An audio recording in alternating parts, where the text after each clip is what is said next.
times the Pittsburgh Steelers advanced to the Super Bowl.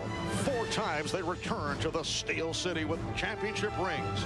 They now hope to rediscover past glories. While the Steelers dream of Super Bowl win number 5, the Buffalo Bills hope to erase the nightmare of 4 Super Bowl disappointments.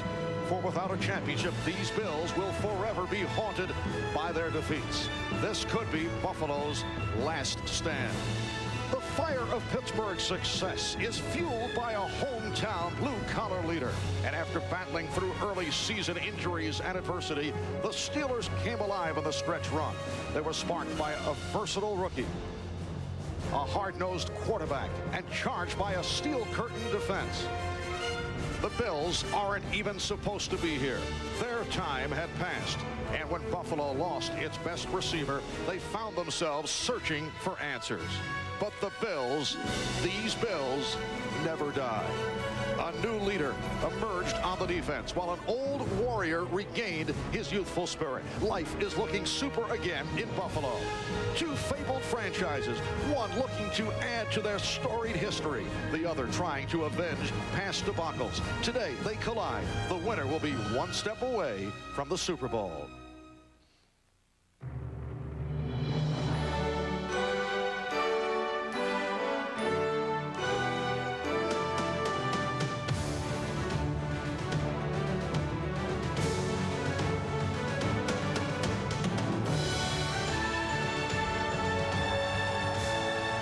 From high above Three Rivers Stadium in Pittsburgh on a 21-degree bitter cold day. The wind chill factor at -3, but this capacity crowd of better than 59,000 are ready for this AFC Divisional playoff. Yes, the terrible towels are back, and they are rocking here at Three Rivers.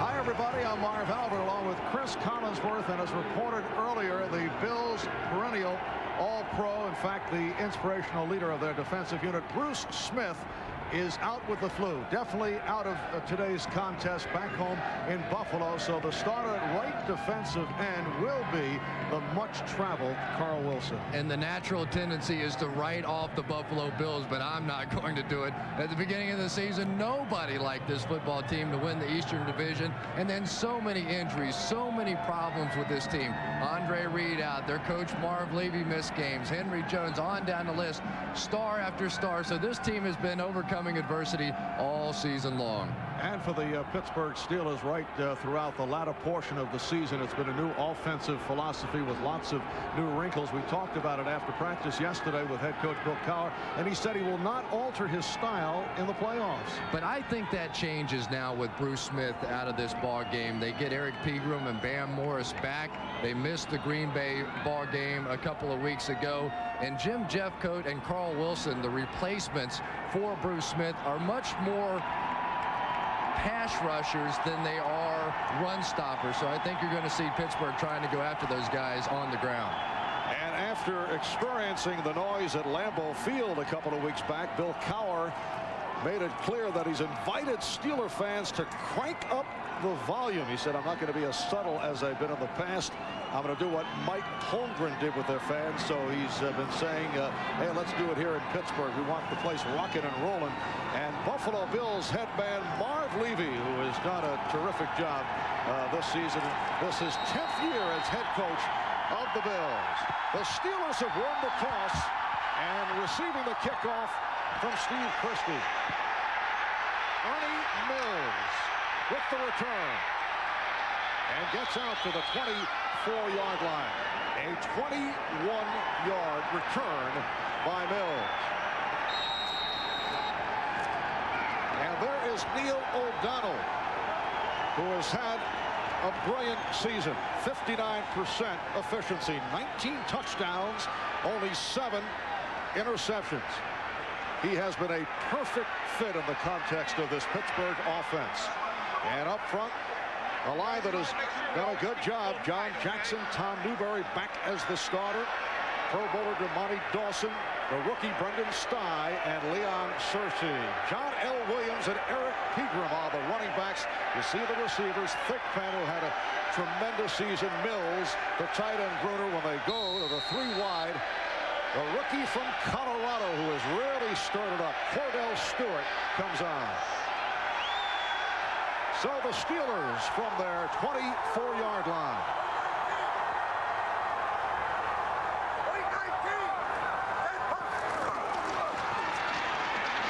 And Eric Pegram gets the call. Stopped by Cornelius Bennett. And a look at that Buffalo defensive unit up front without Bruce Smith. So it is Carl Wilson making his second start of the season. Started against Houston in the season finale. Bryce Pop, the NFL's Defensive Player of the Year, leading the league with 17.5 sacks. Cornelius Bennett also with an outstanding season. And Schultz and Darby are the deep men. A handoff for Pegram. And lost the yard on the play. Carl Wilson making the stop. We were chatting with Carl Wilson yesterday. I refer to him as the much-traveled Carl Wilson. 8 years in the league. Out of LSU, he has made 9 stops. He actually had 2 go-arounds with the Miami Dolphins, which is kind of a positive thing. They wanted him back a second time, Chris. Right, and it didn't take him long to get into the action. Right off the bat, he makes a tackle. It is a 3rd down and 9 at the 25-yard line. And O'Donnell on a timing pattern, able to complete for the first down. A Yancey Thigpen, a 14-yard gain.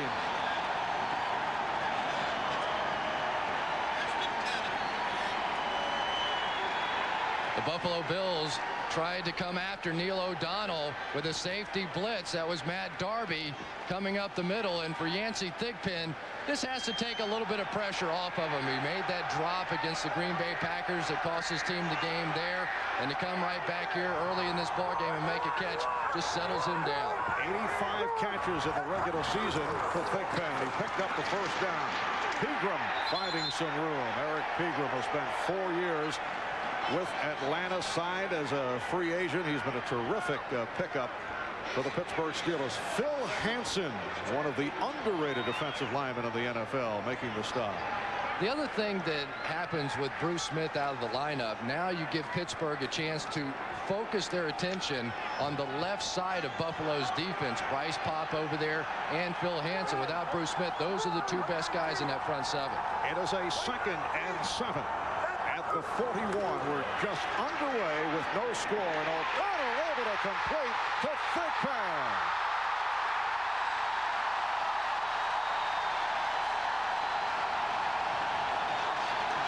It is a 34-yard pass play. Kerner and Darby wrestling Thigpen down inside the 20. And you can see the comfort level of Neil O'Donnell. Obviously now they're taking out Bryce Pop. Bryce Pop is not getting there because of the double team. The single blocks over on Carl Wilson and Ted Washington. The protection is tremendous, and Neil O'Donnell is hot. And a timeout is being called when we resume here at 3 Rivers. It will be a first down at the 16, apparently an official timeout. They did not have the chains in place. O'Donnell opening up 2 of 2 for 56 yards. Mills to the right and Thigpen to the left. That is Stewart, number 10, in motion. O'Donnell swinging it. And a short pickup for Pegram.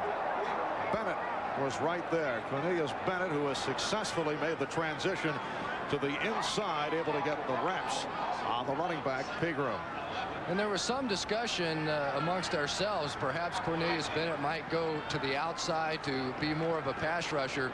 But Wade Phillips, the defensive coordinator, told me just before the game that they would not do that. He has become too valuable as an inside linebacker. He can make many more plays inside. Loss of a couple. It's a 2nd and 12 at the 18. 7th play of this opening drive. And here's Pegram. Inside the 5. He went for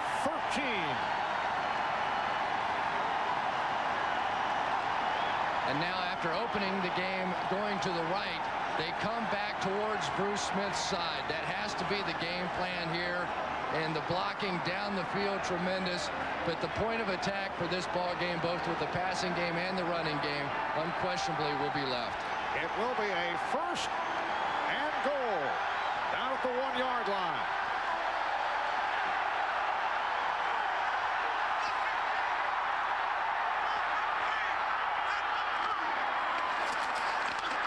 John L. Williams getting the call. Rare carry for John L., who's noted as a pass receiver. Monty Brown able to stuff him at the line. John L. Williams slowed by a preseason knee injury. Bill Cowher was telling us yesterday that this is actually as healthy as he has been, and he says the same of Bam Morris and Eric Pegram, who have struggled with injuries as of late.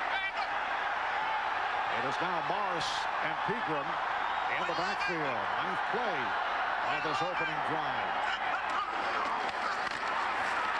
Williams for the touchdown.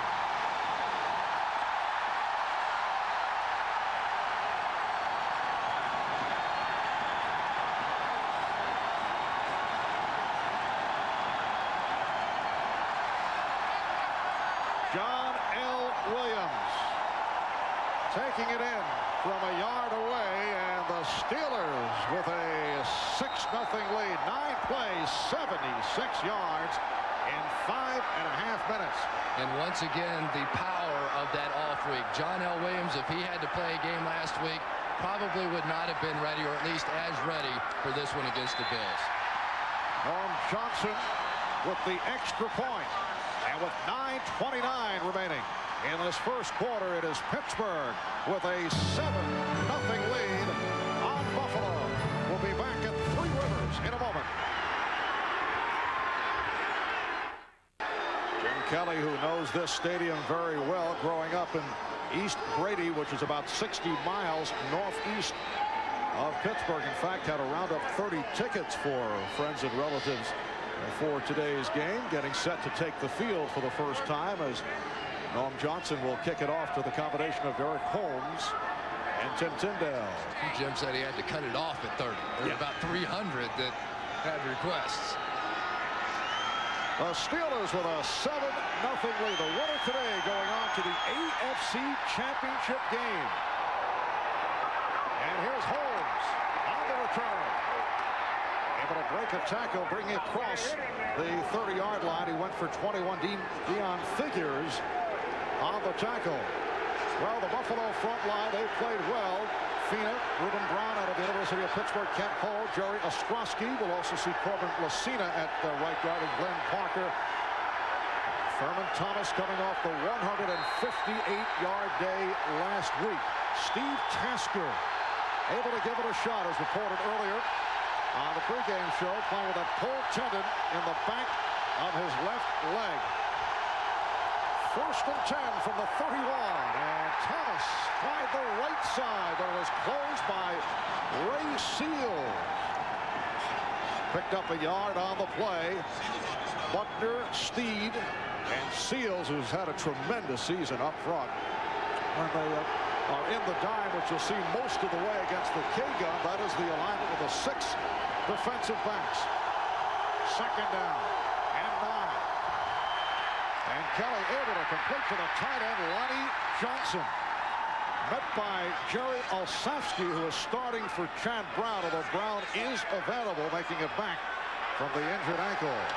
And one of the things that Jim Kelly wanted to do early was hit some short, quick passes to slow down that pass rush, give his offensive line a chance against this great pass rush from the Steelers. Kelly looking at a 3rd down and 5 at the 36. And again, the short pass. We'll have to see where they spot Lonnie Johnson's reception. Myron Bell, the strong safety, right there.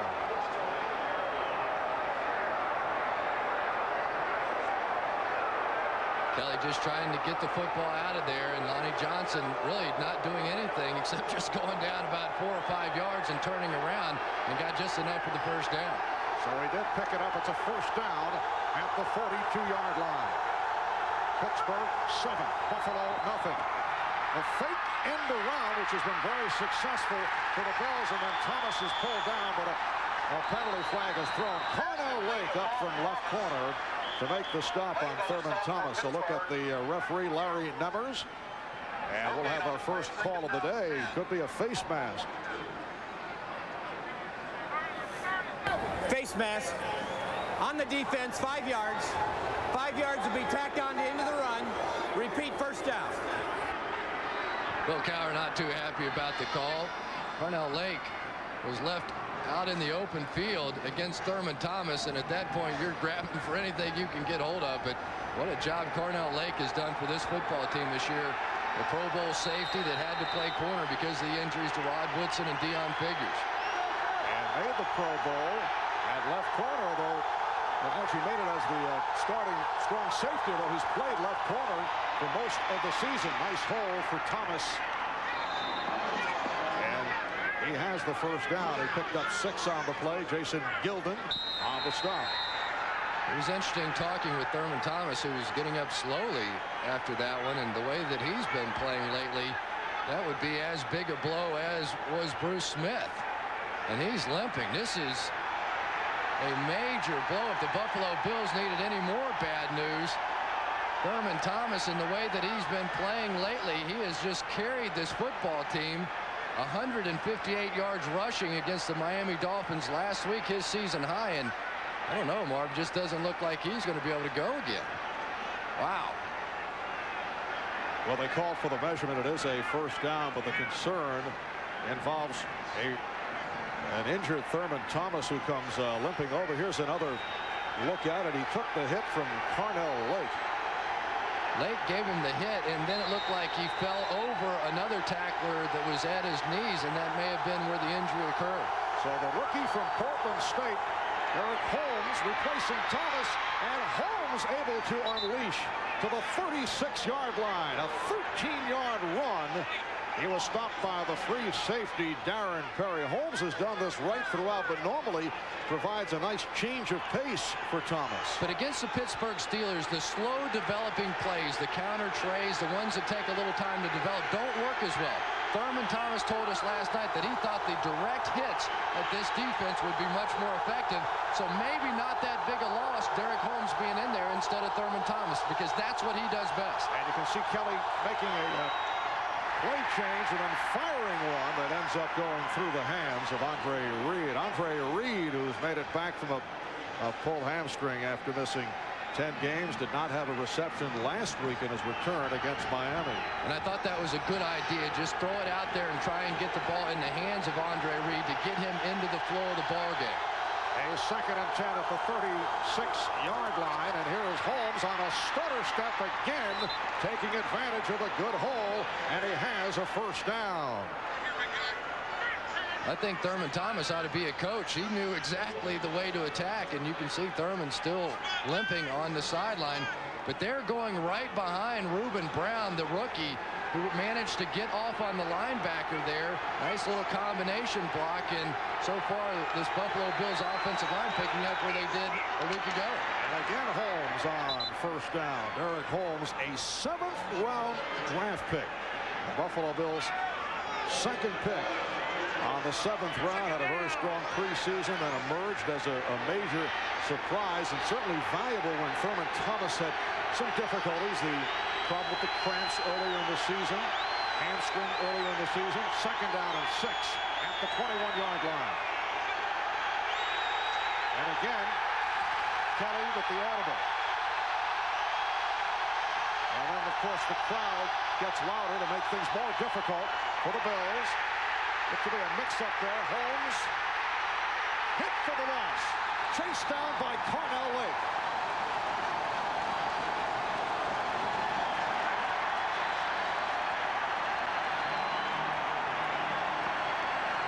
In this ball game, Jim Kelly is going to have to remember that now he has Derek Holmes in the backfield, a rookie. You don't want to be spending that much time audibling at the line of scrimmage. He's an excitable kid. Just call the play, let him run it, because otherwise he's going to make some mistakes like that one. And a loss of 13. Kelly getting the time And goes incomplete, intended for Andre Reed. Covered by Randy Fuller.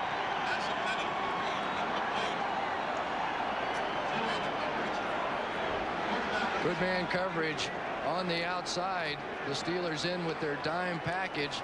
Randy Fuller with the coverage. But that loss by Derek Holmes now puts Steve Christie in a very difficult position, having to kick a 52-yard field goal instead of what would have been about a 40-yard kick. Well, Christie did hit from 48 last week. Line drives it short. So the Steelers able to hold the Bills on this opening series, and they're up 7-0.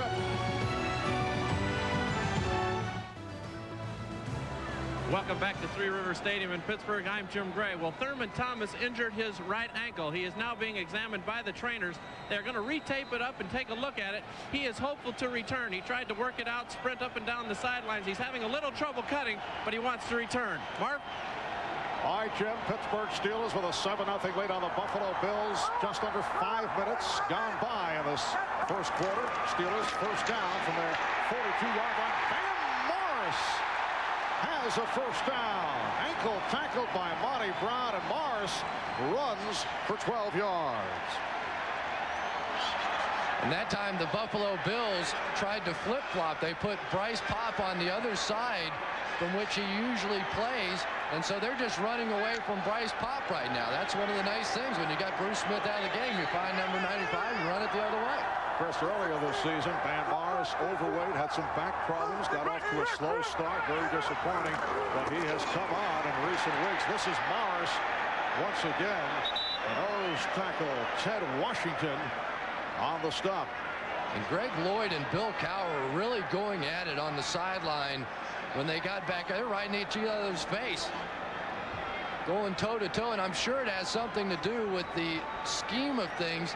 I was a little surprised to see the Steelers coming out and playing so much of their dime defensive formation with the 6 defensive backs out there, and that may be what Lloyd's saying. Bills in motion, 2nd and 5 at the Buffalo 41. O'Donnell, and that broken up. Pass intended for Yancey Thigpen, but the excellent coverage by the right corner, Thomas Smith. Double team on the backside against Bryce Popp. And then in just an excellent play, it looked like maybe Thomas Smith had his arm wrapped around Yancey Thigpen. The rule on that is, however, if you don't twist him, it's okay. But you can see now that almost every single play they're sending it back after Bryce Popp for the double team. 3rd and 5. Cordell Stewart lined up in the slot to the far right. And the pass caught by Stewart for the first down. The left corner, the rookie from Ohio State, Marlon Kerner, on the tackle. It's good for 7 and a Steeler first down. Wade Phillips came with a safety blitz on this one, and that forces man coverage with Marlon Kerner going against Cordell Stewart. And as the Steelers found out in their own practice, they had Cordell Stewart working against their defense. They said nobody we had could cover him, so we decided to put him on the field and let him play a little offense for us. And Bill Cowher refers to as slash, as in quarterback slash receiver. It is Morris on a slant. It is all working here for Pittsburgh. The diversified offense that Bill Cowher promised is being utilized. Brown and Jeffcoat made the stop. It'll be a 2nd down and 2 just outside the 25. This time Jim Jeffcoat in the game instead of Carl Wilson, and they're just taking it right to him. They came down with the tight end, and they're just blowing Buffalo off the ball right now. Bruce Smith, sitting at home watching this one, has to be struggling emotionally. We're coming up on 2 minutes remaining in the first quarter. And back to the ground. Morris heading right to the marker. Monty Brown, Phil Hansen combining to make the stop. For those who may have just joined us, Bruce Smith coming up with the flu yesterday, 103-degree temperature, also a stomach virus, not able to keep anything down. There was the slim hope that he might be able to make it here via a charter flight this morning, but The doctors checked him out, and he is just in no condition to play football, so he's had to sit it out. And on top of that, as you saw, Thurman Thomas hobbled to the sideline. So the Bills with major problems here. They're down 7-0, and Pittsburgh driving again. First down at the 22. Here is Morris, and he is stopped back behind the line by Jim Jeffcoat. That time Jim Jeffcoat came up and made the play. Of course, the longtime veteran, Cowboys all-time leading sacker with 94.5 sacks. Holding. Offense number 63. 10-yard penalty. Repeat, first down. Monty Dawson with the hold, and Bill Cowher going crazy on the sideline because this was one of those drives. They're just taking the Buffalo Bills and moving them center your screens against Ted Washington, who is their best run stopper, the nose tackle. Monty just got him hooked.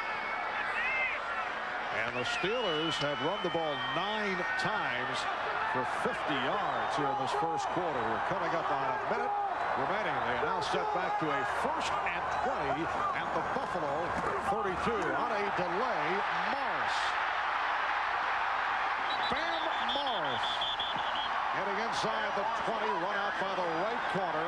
Thomas Smith, a pickup of 12. It'll be a 2nd and 8.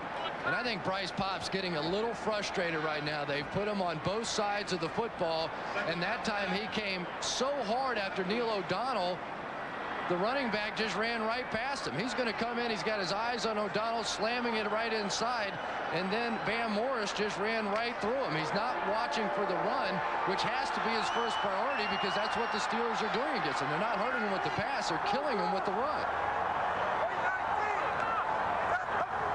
Rolling down, 30 seconds remaining as O'Donnell throws the middle and able to complete for a first down, hooking up with John L. Williams. Sam Rogers on the tackle. That's a pickup of 8 yards. John L. Williams, one of the better pass receiving running backs in the history of the NFL. He's caught 50 or more each of the past 6 years. Has the first down as time runs out in this first quarter. And when we come back at the start of the second, the Steelers with a 1st and 10 down at the Buffalo 11.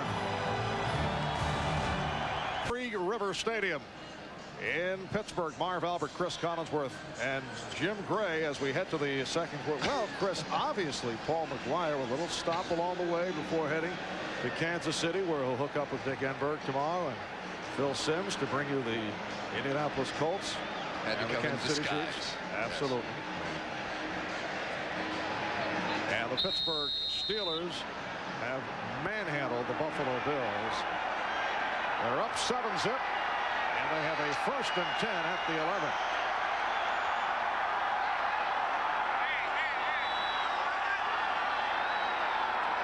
McPain to the right, Mills to the left, in motion. And it's for the ground for Morris. Stopped by Hansen. This is a Pittsburgh Steeler team that went 11-5 in the regular season. 2nd best record in the AFC. Only Kansas City was better. They finished the season winning 7 of their last 8. Actually winning 7 straight before losing the final game of the regular season at Green Bay. And they have done an excellent job of adjusting to their talent. Down to some wrinkles. Most unusual for the Steelers, surprising a lot of people. 2nd down and 9. O'Donnell to the end zone. It's caught. Touchdown!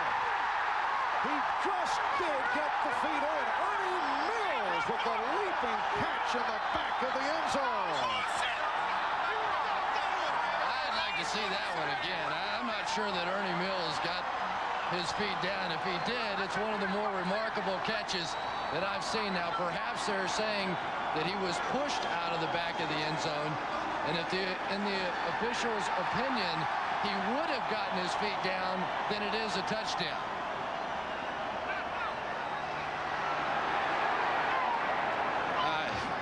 That's a major assumption to assume that he would have gotten that back foot down. I really disagree with that call. I don't think that Ernie Mills would have ever gotten that back foot down under any circumstances. And you see the reaction of Marv Levy. That is his point. And the extra point by Norm Johnson. So the Steelers take a 14-0 lead. He was going crazy with the officials on the sideline. And I believe that Ernie Mills would have never gotten that back foot down. It wasn't the push of Kurt Scholl's that knocked that foot up in the air. The foot was already going that way. He was contorted in such a manner that the front of his body was coming down. I just think that's very much a bad call on the part of the officials. That's not the push out that forced that foot out. It was just the direction of the body and the way that he had to make the catch. And you see the reaction of Marv Levy, who continues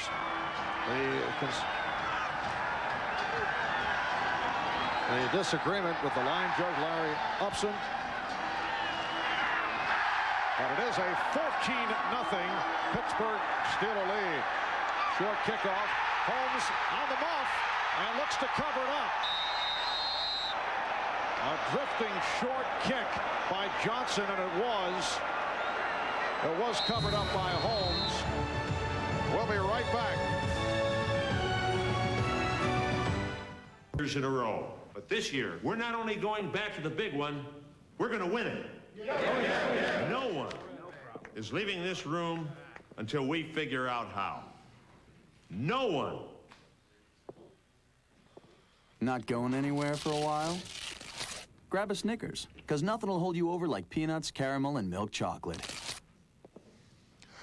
Better give me one, too. Hungry? Why wait? The muffed kickoff by Derek Holmes, almost a disaster.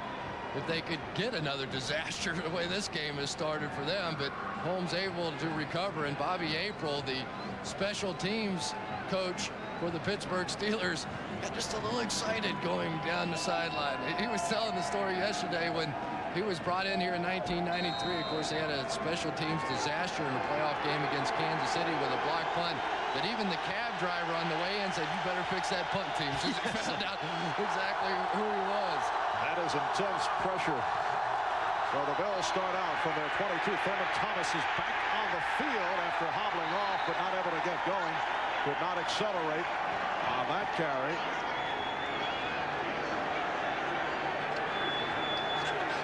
Lost a yard on the play.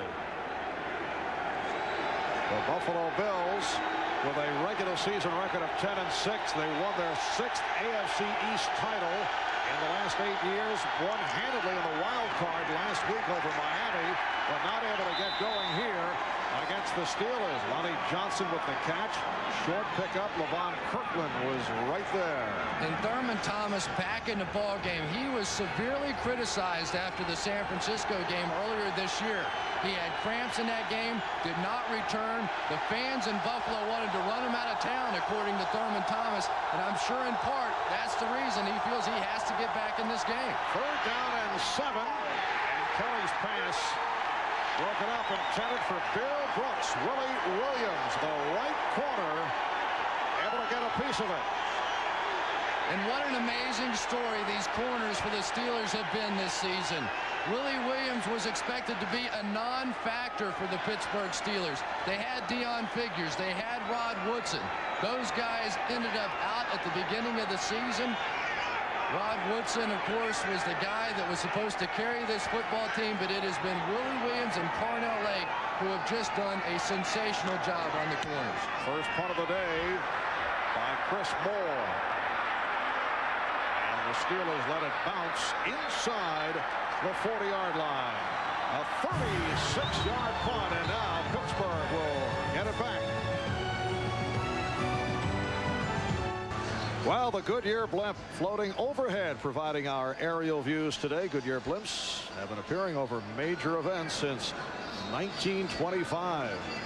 3 minutes gone by in the second quarter, and it's been all Pittsburgh. They are up 14-0. They will start out from just inside the 40-yard line. First 2 possessions, they go 9 plays for a touchdown, 10 plays for a touchdown. And you can see the domination by the Steelers. And Morris running well here in the first half. Carl Wilson, the man who is replacing Bruce Smith at right defensive end, involved in that stop along with Cornelius Bennett. Morris 7 carries for 45 yards. Picked up 2. It's a 2nd and 8 at the 42-yard line. And the Steelers just so much fresher a team than are the Buffalo Bills. Such an advantage that first round bye since the new format in 1990. Teams with a first round bye 18-2 in their first game after that bye.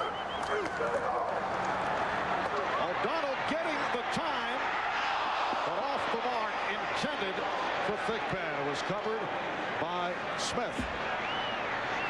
There's just no way. Neil O'Donnell, he can have lunch sitting back there picking apart these guys. Carl Wilson's doing the best that he can, but there's nobody even close. They cannot get pressure on Neil O'Donnell, and they're back there in man coverage. This is a secondary that has been really banged up this season, but you can cover for that when you can get pressure on the quarterback. Now without Bruce Smith here, the pressure's not there, and this secondary is going to get really exposed. It is a 3rd down and 8. O'Donnell voted the team most valuable player earlier this week. Able to complete to fellow quarterback Cordell Stewart. Darby and Scholes brought him down, but he picked up 18. The slash man at it again. And I like the story that Yancey Thigpen, the other receiver, had about Cordell Stewart. He said the best part about him playing wide receiver is when he does go back to playing the quarterback position, we don't have to worry about him throwing those high balls anymore. He has a full understanding of what it's like to go over the middle now. 2nd catch for Cordell Stewart. First down at the 39-yard line. And here's Bam Morris. We were talking yesterday with Steve Tasker, who some in Buffalo have labeled as their version of slash for Cordell Stewart, and Steve said, "No, more of a comment." A comment, yes. Although the way he has been playing this season, more of an exclamation point, I would have to say. And Bruce Smith, the question mark for today. It's just no fun. There's Steve Tasker, the guy who had to get shot up before the game, cortisone shot, little Novocaine in there, but he's loving his opportunity. He's had twice as many catches this season as he's had in his 11-year career. And the delay from Morris, and it does not work. Phil Hansen right there. And Hansen is hurt. A loss of 2 on the play, but Phil Hansen shaken up. And what else can go wrong for the Buffalo Bills? Marv, at the end of a season, your body is just destroyed. It's broken down. A lot of different things hurt. And it's amazing with that week off, all of a sudden you get a little spring back in your step. You start to move around. But for the Buffalo Bills, they've had to continue playing all along. And you can see physically they're just beat up. For a moment, I thought you were referring to your season as a broadcaster. It's a 3rd down and 12, and that nearly picked off. Matt Darby had a shot at the pass intended for Andre Hastings.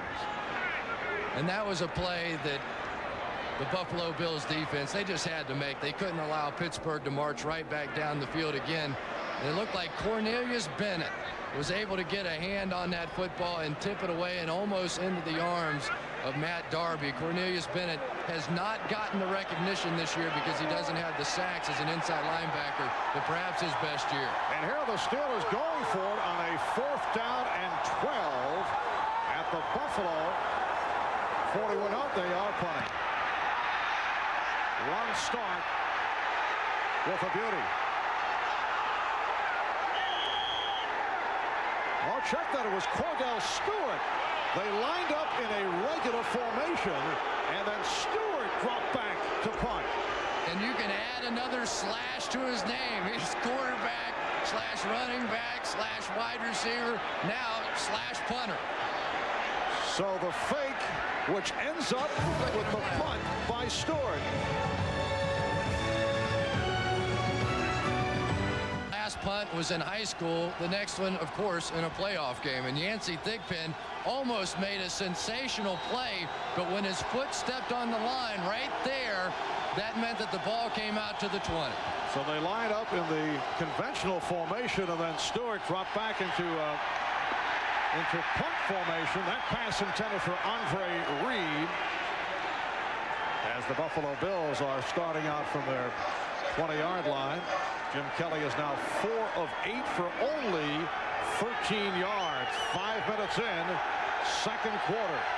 The Steelers up 14-0. Or this is not the kind of game that Jim Kelly wanted to be in. He wanted to be able to run the football against this team. And the give for Thomas.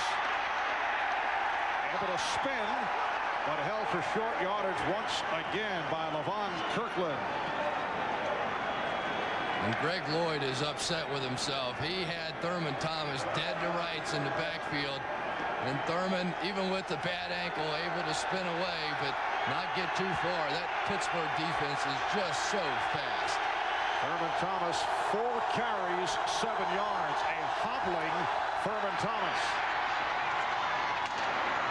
And the pass caught by Steve Tasker.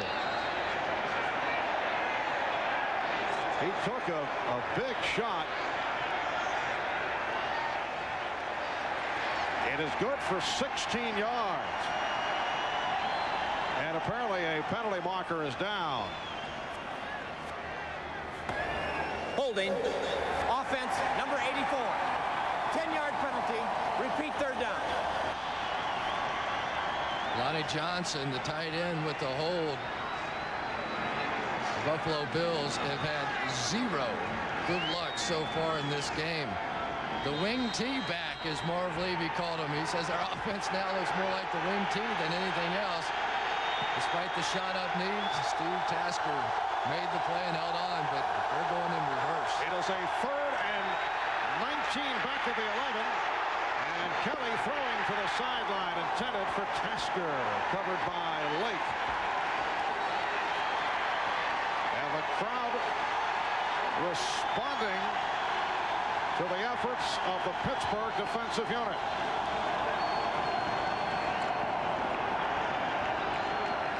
Jim Kelly rolling away, but believe me, this Pittsburgh defense is faster than Jim Kelly, and they have the ability to chase him down from behind. Chad Brown, who is getting a chance to play, who's a step or two faster than Jim. And Chris Moore will punt from the end zone. It's his second punt of the day. Andre Hastings on the return.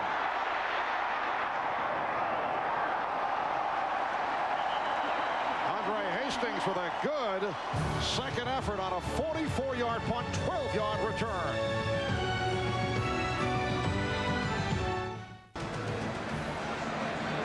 Back at Three Rivers Stadium, 8 minutes and 45 seconds to go in this first half, and it's been all Pittsburgh as they lead the Buffalo Bills by the score of 14-0. Marv, this defense appears to be very ordinary without Bruce Smith. They've got problems because of injuries in the secondary. And talent-wise, when you take out a Bruce Smith and you focus all your offensive attention on Bryce Pop, you just don't have that many weapons. Off the play fake, O'Donnell completing to Mills. And it is a Pittsburgh first down, a 12-yard advance. Pop and Schultz combined to make the stop. Second catch for Ernie Mills in his 5th year out of Florida. And Ernie Mills working against Marlon Kerner, who would not be in there himself but for the injury to Jeff Burris. Their Pro Bowl safety, Henry Jones, had knee surgery. He's out. But they've been able to cover up for that secondary with Bruce Smith. And here today, Neil O'Donnell's just having it too easy. And a first down out the 31-yard line. Here's Morris. And Morris, who last year had a very strong rookie season, started 6 games for the injured Barry Foster, ran for over 800 yards. In fact, second to Foster by only 15 yards. Did have some fumbling problems, and then this year, as we mentioned earlier, had difficulties at the start, but has come on and has had a big first half. 10 carries for 49 yards. Second down and 6 at the 27. O'Donnell again getting the time, throwing for Mills. Covered by Kerner. Really nice position that time by Marlon Kerner. Again, Neil O'Donnell had all day, and he put Kerner in a real tough spot, having to cover Ernie Mills for this long. And Mills had his hands on the football, but Kerner got his hands up and knocked it away at the last second. And at the very least, this Buffalo Bills defense, they have to make a play right now. You have to at least keep the Steelers to a field goal in this situation and hope that your offense can get it turned around. O'Donnell 8 of 12, 111 yards. And Stewart in motion on the far side. O'Donnell was looking that way. And nearly intercepted by a diving Thomas Smith. The pass intended for Cordell Stewart. For the first time today, somebody got a hand on Neil O'Donnell, and then when he stepped up, his timing was just completely off. John? Thomas Smith had an excellent chance to make that play. Really wasn't anywhere close to Cordell Stewart. It is a 4th down and 6 at the 27, and Norm Johnson will attempt a 45-yard field goal. Led the NFL in kick scoring, 141 points in the regular season. A line drives it right through from 45 yards away. Looked like Jack Nicklaus playing the hook that time. He started that ball out about 4 or 5 yards outside the post and just drew it back in.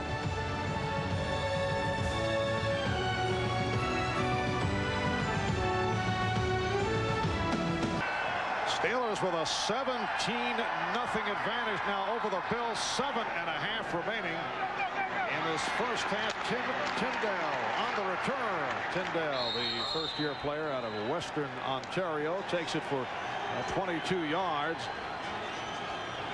And here's Thurman Thomas, who's been struggling, coming up with a sprained ankle earlier. You mentioned during the first quarter all that fan criticism Thurman faced in Buffalo after departing in the second quarter against the 49ers with cramps, but he's come back strong this season. We talked with Thurman yesterday about his ups and downs with the Buffalo fans. I've given all my body, to the Buffalo fans and done a great job for 8 years, and to hear that criticism was very touching to me. It really hit at heart, and to see me as a player that didn't have any heart, that didn't want to go out there and play in a big game, really did hurt. But Marv, there comes a time when you go back in the game and it helps a team, and I'm not sure that time is right now for Thurman Thomas. He just doesn't seem to be the same guy that he was last week with that spectacular game against the Miami Dolphins. Derek Holmes was running the football effectively in the first quarter. I don't know how much longer Thurman will be in there. Well, that pass is dropped by Lonnie Johnson, covered by the combination of Levon Kirkland and Willie Williams, bringing up a 3rd and 8 at the 32. And Jim Kelly is struggling in this ball game as well. Now he's 4 for 10, just 13 yards worth of completions and no completions to a wide receiver. Not a good start for Jim.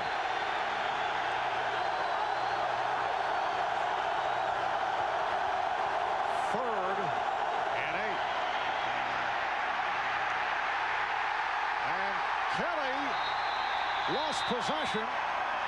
Looked like Kent Hull, the center, was able to come up with the football. Kevin Green coming strong on Jim Kelly. And Marv, this Pittsburgh Steelers defense is just a bear. And these Steelers fans, I believe they like defense better than offense around here. All those years with the Steel Curtain and Mean Joe Green and Jack Ham and all the guys, defense turns on this crowd more than anything else. Kevin Green with a sack. First sack of the day. And here's Moore fielding the high snap. In trouble and taken down at the 12.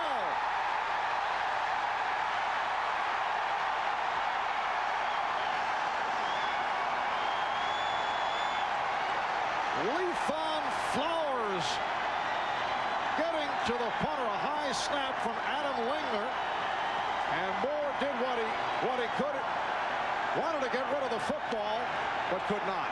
Moore made a sensational play just to catch it, but by the time he pulled it back down, he couldn't get it away. Flowers was right there, and Bobby April is having a party out here. I don't know what he's doing with his feet, but he's jumping around and having fun. Now that's what a special teams coach is all about. Get over here and have a little party. And Pittsburgh with a first down inside the 12-yard line. They are already up 17-0 with 6 minutes to go in the half, and O'Donnell throwing. He has Morris. Bennett on the stop of Bam Morris. Cornelius Bennett so valuable because he can stop the run, but he can also play one-on-one coverage against the backs. Here with a saving tackle perfectly thrown by Neil O'Donnell. And Marv, you can only imagine what Bruce Smith must be thinking as he sits there and watches this football game and watch the dismantling of a very good Buffalo Bills defense when he's a part of it. Second down and 5 at the 7. And it is back to the ground, and the hit made on Eric Pegram by Bryce Pop. Very quick to get to the running back. Well, Bryce Pop is not going to get frustrated. He's a guy that grew up on a farm. He says his dad, a farmer, instilled a work ethic in him. As a matter of fact, if he ever came home too late at night, his dad would wake him up at 5:30 in the morning just to encourage him to get home a little earlier. Just wanted to encourage him. That time he encouraged the Steelers not to run his side. And what a season for Bryce Pop, former Green Bay Packer, the NFL's Defensive Player of the Year, led the league 17.5 sacks, the most since Clyde Simmons of the Eagles had 19 back in 1992. It's a third down and 8. O'Donnell couldn't find anyone. Throwing. Touchdown, Cordell Stewart, but a flag is down in the backfield. It'll be coming back, a hold against the Steelers. Boy, I tell you, Cordell Stewart is really something as a wide receiver. Looked like Dwight Clark working the inline back there, scrambling around until he finally found a hole. He knows as a quarterback what it's like to hold the ball with those big guys chasing him around. So he was working hard for Neil O'Donnell, made the play, but all for naught.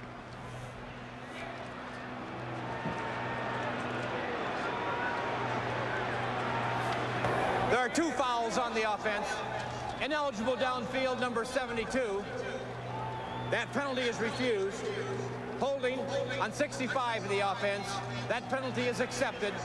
10 yards, repeat, third down. John Jackson out here on the outside with the hold. I'd have to circle the whole offensive line. Jackson with the hold. Searcy downfield. He must have rolled downfield if he did. He was just laying there, but that was a penalty on the offensive line, both sides. It is a 3rd and 18 at the 20. 4.5 remaining in the first half. Pittsburgh up 17-0 out of the shotgun. O'Donnell just looking to get it away. Good rush by the nose tackle, Ted Washington. Marv, that 5 wide receiver formation has been so good for the Pittsburgh Steelers, but I don't think today is the day for it, because when you go into it, it means nobody's in the backfield to help with the pass protection against Bryce Pop, and then he does get that isolation that he's been looking for, the one-on-one, and Pop that time with the pressure. And with the 4th down and 18, here is the field goal unit. Norm Johnson, who connected from 45 yards away, attempting from 38. The punter, the actual Steeler punter, Ron Stark, will put it down. Here's another hook.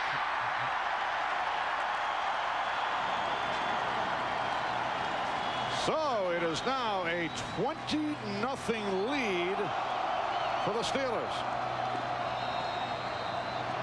with 4:22 remaining in the first half. You know, one of the jobs as a head coach is you got to sort of give the body English to those field goals. And that time, Cowher managed to squeeze that one in.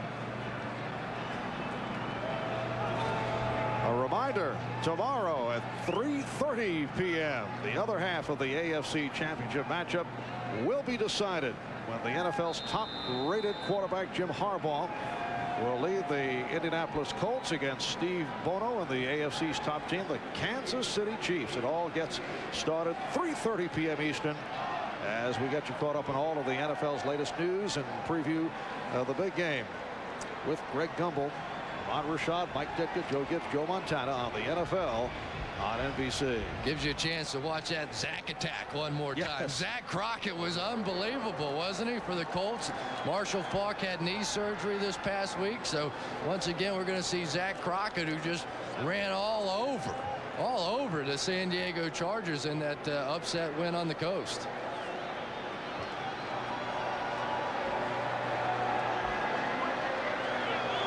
Right now it is time for Jim Kelly to get something going with this offense. It has been a disaster so far, and the Pittsburgh Steelers looking very much like a team that could be a threat in the Super Bowl against any of the NFC teams. All right, here's Derek Holmes on the return, and the good coverage by the Steelers. All Pittsburgh here in the first half. A 17-yard return. Well, the last time that these two clubs met, it was not a very happy day for Jim Kelly. November of 1994, a Monday night game, and the Steeler defense made the difference. Pittsburgh won 23-10. Rod Woodson with the interception, scoring one touchdown, and it was Woodson with a hard hit and a sack of Jim Kelly at the 1-yard line to create yet another. The Steelers would sack Buffalo quarterbacks 7 times that day. Here's Kelly finding the open receiver, Bill Brooks. Aaron Perry, the free safety, on the stop, and Brooks with his first catch of the day. It is a first down as he picks up 16, and Greg Lloyd is down. Boy, have we seen some star players going out of this ball game. Greg Lloyd, no question about it. He is the heart and soul of this defensive unit, and the guy that no one messes with on the Pittsburgh Steelers. Well, except that guy, Bill Cowher. He messes around with him a little bit. But they were telling the story one time of one of the rookies, Oliver Gibson, was taking an incredible ribbing, and it was Greg Lloyd who walked back into the room and said, enough, and just stop. Nobody else said a word. When Greg Lloyd talks, that's it. See if we can pick up exactly how it was that Lloyd got hurt. He was flying in at the end of the play, and you just have to hope that that wasn't some sort of a neck injury with the way that he ducks his head down, and then he ran into his own player, Myron Bell, the strong safety. That's the reason the league penalizes people for leading with the head. Not for so much the safety of the other players, but for the safety of yourself. It's just so dangerous. Another Pro Bowl season for Greg Lloyd, and major concern on the part of the Pittsburgh Steelers. This is a scary situation. 3:59 remaining in the first half. We'll be right back. All right, back in Pittsburgh, Jim Kelly able to complete to Steve Tasker, who was stopped by Jerry Olszewski. Greg Lloyd was able to get up and walk back to the sideline and is trying to give the indication that he's okay. He's shaking that right arm, probably some sort of a stinger. And that's really about the best you could have hoped for in that situation. Penalty marker was thrown. If it holds up, it is a 12-yard pickup for the Bills. Illegal hands to the face on the defensive team, number 96. Penalty is refused. First down. Well, that is Brenson Buckner called on the penalty, and it is a first down for the Bills at midfield. And this is the first sign of life we've seen out of this Buffalo offense since their first drive.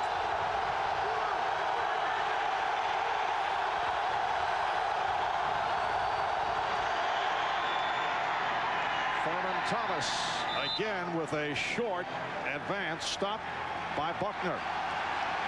Buckner with a shot, and Levon Kirkland, the linebacker, really came in and threw his body into the mix and just leveled Thurman Thomas.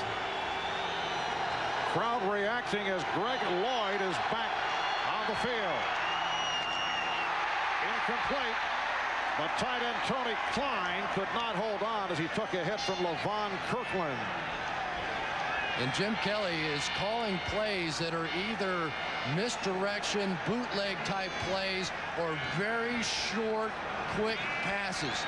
Jim is not comfortable. I don't think he has any confidence at all in the offensive line's ability to hold out this defensive front and allow him to throw the ball down the field. And Kelly now facing a 3rd down and 6 at the Pittsburgh 46.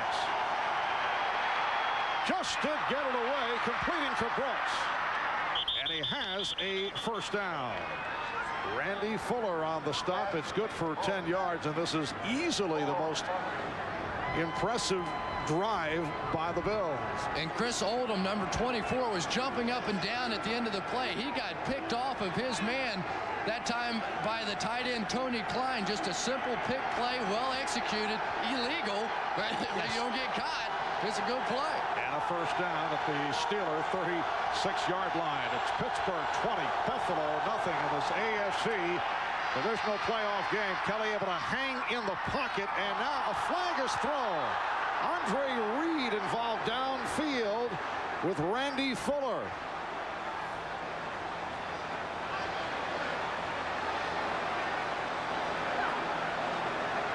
May have been some type of double move, and Fuller just grabbed hold of Andre Reed. Holding. Defense number 29. 5-yard penalty. Automatic 1st down. Not a lot of arguing going on. As he started on the out, Fuller's just going to grab hold, and sometimes that can be the best strategy. He had clearly made the move on the out, and then he hooked him back with the arm, and they argued a little bit, but all defensive backs do that. They're not very pleasant people, Marv. Really? No, they're not very nice people at all. You would not be tainted regarding that opinion from personal experience. No. In general, they're just unpleasant. It's amazing how their point of view on wide receivers mirrors that view. 2 minutes, 38 seconds remaining in the 1st half. And the Bills 1st down at the Steeler 30-yard line. The hole for Thomas. Thurman Thomas able to break a tackle, then coughed it up. And it will be Pittsburgh ball.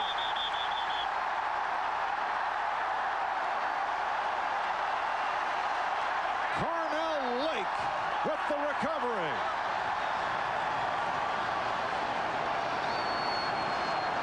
The Steelers came with a blitz. Jim Kelly makes the perfect call. He gets the ball in the hands of his superstar Thurman Thomas, and it is just impossible for me to ever watch Thurman Thomas without flashing back to the problems that he had in that Super Bowl against the Dallas Cowboys, and the shots of him on the bench dejected and so downhearted, and here once again in a playoff game, despite the fact that Thurman Thomas comes back in after the injury. Another disaster for him. That is actually only the 2nd lost fumble of the season for Thomas. It gives the ball back to Pittsburgh, starting from the 14-yard line. Eric Pegram getting the call. And he was stopped by the combination of Carl Wilson and Matt Darby as we approach 2 minutes remaining in a 1st half that has belonged to the Pittsburgh Steelers. And Marv, it's so much more than just a fumble, because in this situation the Bills were driving, they started to look good, they were going down, had a chance to get back in the game, and then he just gives it away. And now we are down to 2 minutes left. 1st half. And help create our television special, Behind the Scenes at Super Bowl 30. Well, a moment ago we saw Thurman Thomas cough it up. Thurman, of course, on course for the Hall of Fame, but poor performances in recent Super Bowls will always haunt him. Super Bowl 28 in Atlanta, stripped of the ball here by Leon Lett. And then later on, it's early 3rd quarter, another fumble by Thurman, and James Washington able to weave his way 46 yards for the tying touchdown, and that changed the momentum of that game. But Thurman Thomas, in his defense, would have been the MVP, in my opinion, of the Super Bowl against the Giants had that field goal by Scott Norwood been good. He had such a sensational day that day, and who knows how the fortunes of the Buffalo Bills would have changed had that kick been made. The Steelers 2nd down and 8 from their 15-yard line. Able to reclaim possession off the fumble with 2 minutes left in this first half, and Pittsburgh leading Buffalo 20-0. And Morris stopped by David White. Cornelius Bennett, Phil Hansen involved in recent games. In the last 2 minutes of the half and of the fourth quarter, the Pittsburgh Steelers have had enormous success. And Neil O'Donnell has just been so hot in those final 2 minutes of the half or the game.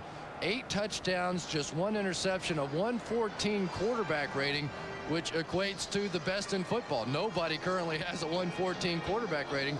And we asked to Bill Cowher the other day about that, and he said yes, they are considering the fact that perhaps they would go to it during the course of the game. Of course, in this one they don't need to.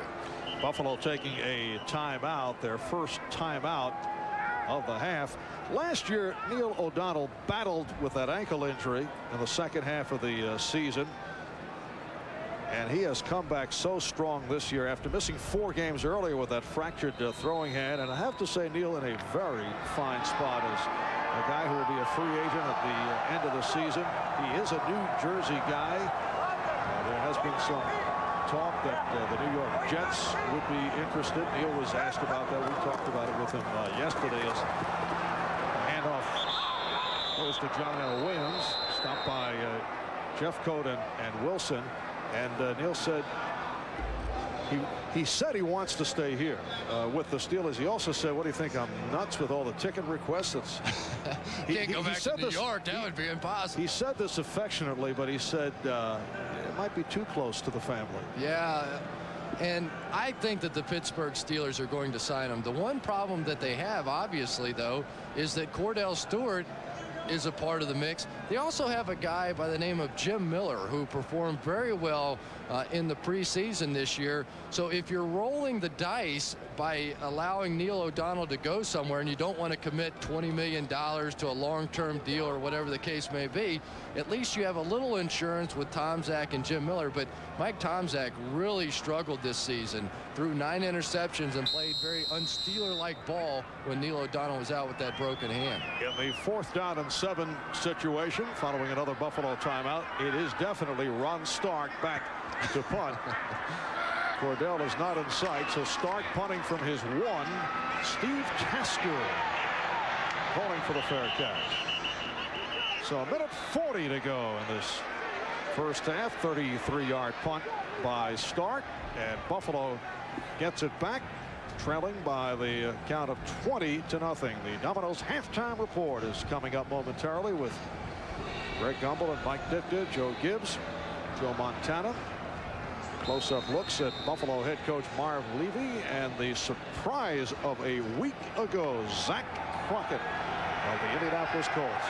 You know, he actually was playing behind William Floyd and took a redshirt year at Florida State just so he'd have a chance to play, and it certainly paid off for Zach Crockett.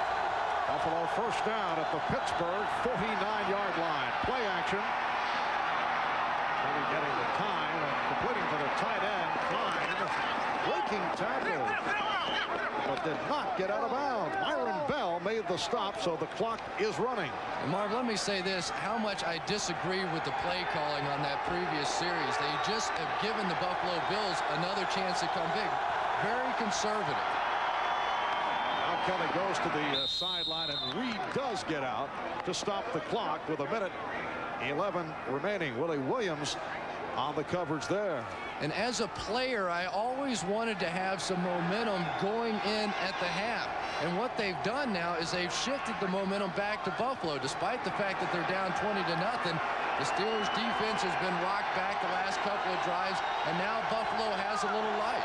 Andre Reed with his first reception. It's a 2nd and 5 at the 27, and Kelly throwing deep. Oh, what an adjustment made. They'll spot it down at the 1. Beautiful catch by Tasker. A 26-yard pass play. He was brought down by Darren Perry. The clock is running. A 1st and goal at the 1-yard line. And it's Thurman Thomas taking it in. A beautiful executed drive by the Buffalo Bills. And I don't know who it was was that was calling those plays, I assume it was Ron Earhart, but they went so conservative when they had the ball on their 20-yard line. There were a couple minutes left. The Buffalo Bills spent all their timeouts, and now instead of just blowing out the Buffalo Bills, if they had picked up just one first down and that offense was on such a roll, they go conservative, and now all of a sudden we have ourselves a football game. So the Bills with 4 plays go 49 yards in 56 seconds. Steve Christie adding the extra point, and Buffalo certainly has to feel good about developments here with 45 seconds remaining in the first half. They are able to get up on that scoreboard. Pittsburgh with a 27 lead. And Thurman Thomas in the postseason, one of the most productive players of all time, just tied Jerry Rice and of course the former Pittsburgh Steeler great Franco Harris, now with 17 touchdowns apiece. Steve Tasker has been just an incredible story this year. Here's a guy had 10 career catches coming into this season, and they've just given him a chance. The injury to Andre Reed's given him the opportunity, and then Thurman Thomas comes back to stick it in. And former head coach for about 3 games, Elijah Pitts, says, now we've got a chance. 20-7. That's a little different story going in at the half. That is assistant head coach Elijah Pitts, former running back, played a year with the LA Rams, began his professional coaching career with the Rams. And let's give Thurman Thomas a little credit as well. He is showing the heart that the Buffalo Bills fans thought that he lacked. He came back after the sprained ankle and really did not look very good at all running the football for a couple of plays, but he's hanging in there despite the fumble. He's not like he was in the Super Bowl where he took his helmet off and sort of sulked over on the bench. No, I don't think we're going to see that. Fred McAfee, one of the up men on the kick return with 41 seconds remaining in the half. Overhead, the Goodyear Blimp, Spirit of Akron, based in Akron, Ohio. A look from high above Three Rivers Stadium. Capacity crowd just under 60,000. At Three Rivers, they have certainly been quieted down by that Buffalo Bills drive. Steelers now lead by the score of 20-7. Buffalo 1 timeout remaining. Pittsburgh with all 3.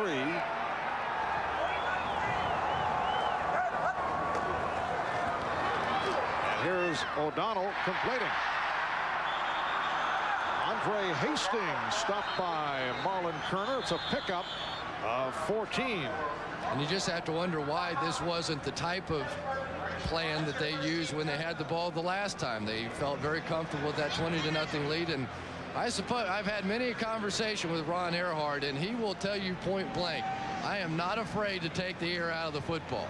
All my days with the Giants and Bill Parcells, man, if we got a 10-point lead with the Giants, that was it offensively. We weren't going to take any more chances.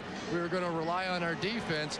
But emotionally now the Buffalo Bills back in it. But now you're also seeing Ron Earhart getting back to what this team has been so successful doing. That's spreading it out, working Cordell Stewart, opening up this offense. And the Steelers using a timeout. When we resume, it'll be a 1st and 10 at their 45-yard line.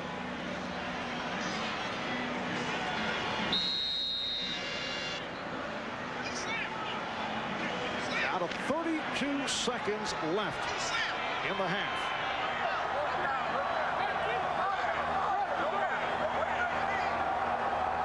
And O'Donnell out of the shotgun.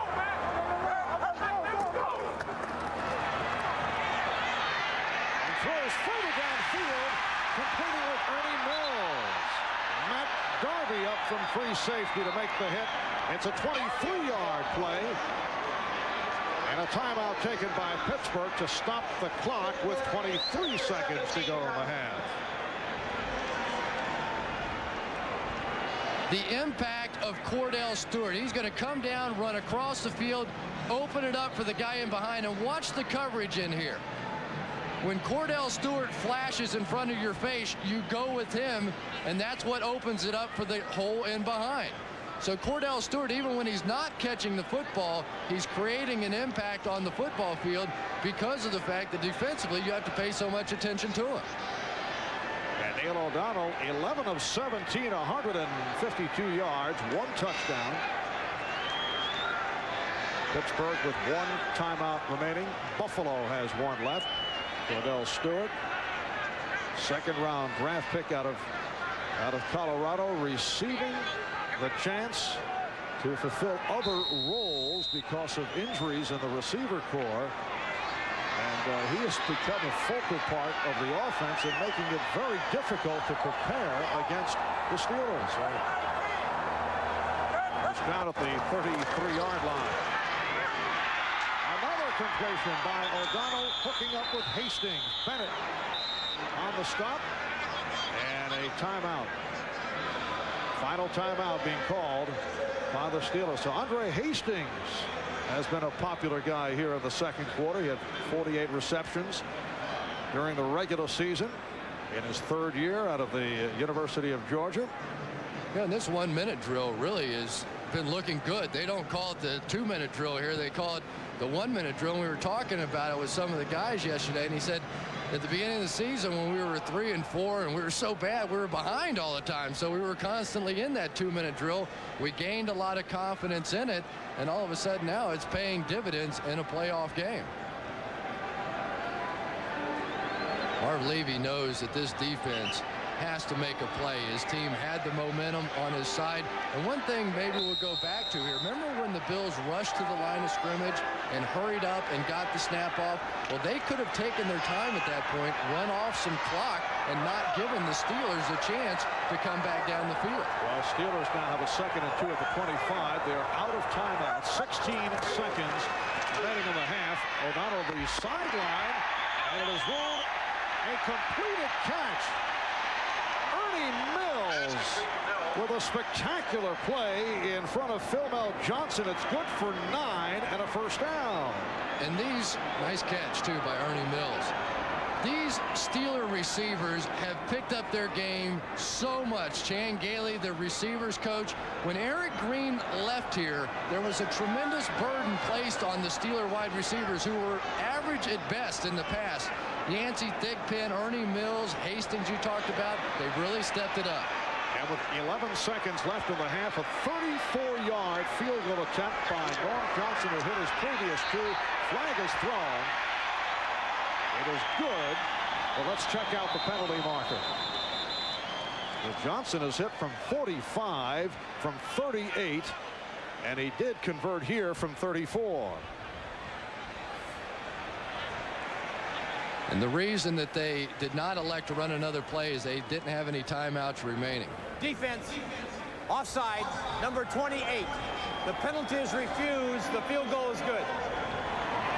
Thomas Smith, the man called on the penalty, so Norm Johnson makes it 3 of 3 as he hits the 34-yarder. And the Steelers now lead 23-7 with only 7 seconds to go in the half. Tremendous drive on the part of the Pittsburgh Steelers to regain that momentum. But a couple of mistakes made.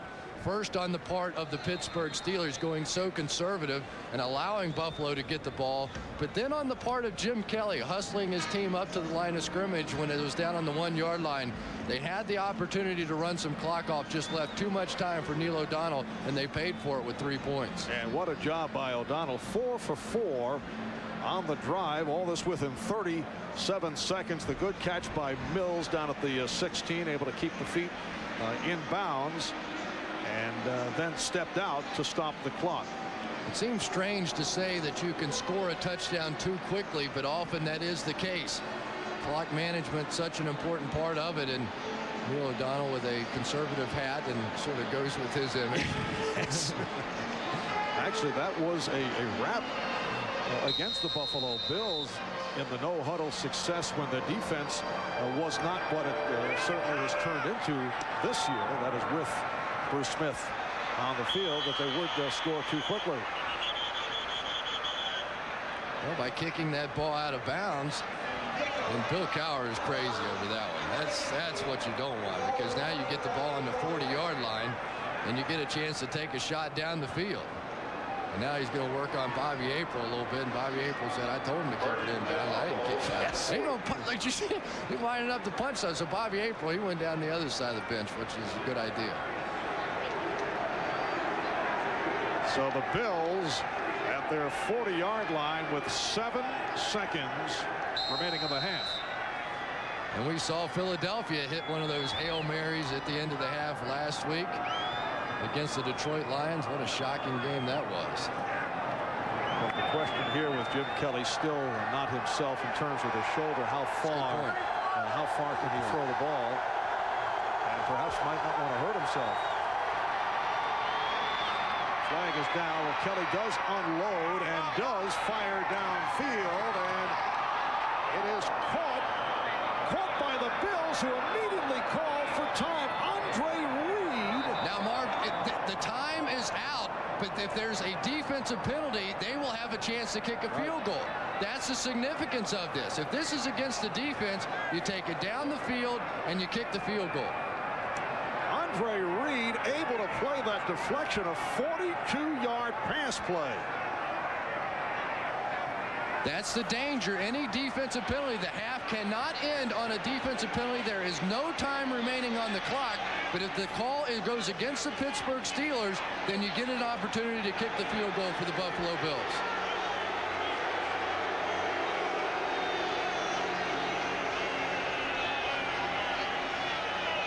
We have an illegal formation on the offensive team. The tight end was lined up in the backfield. The half is over.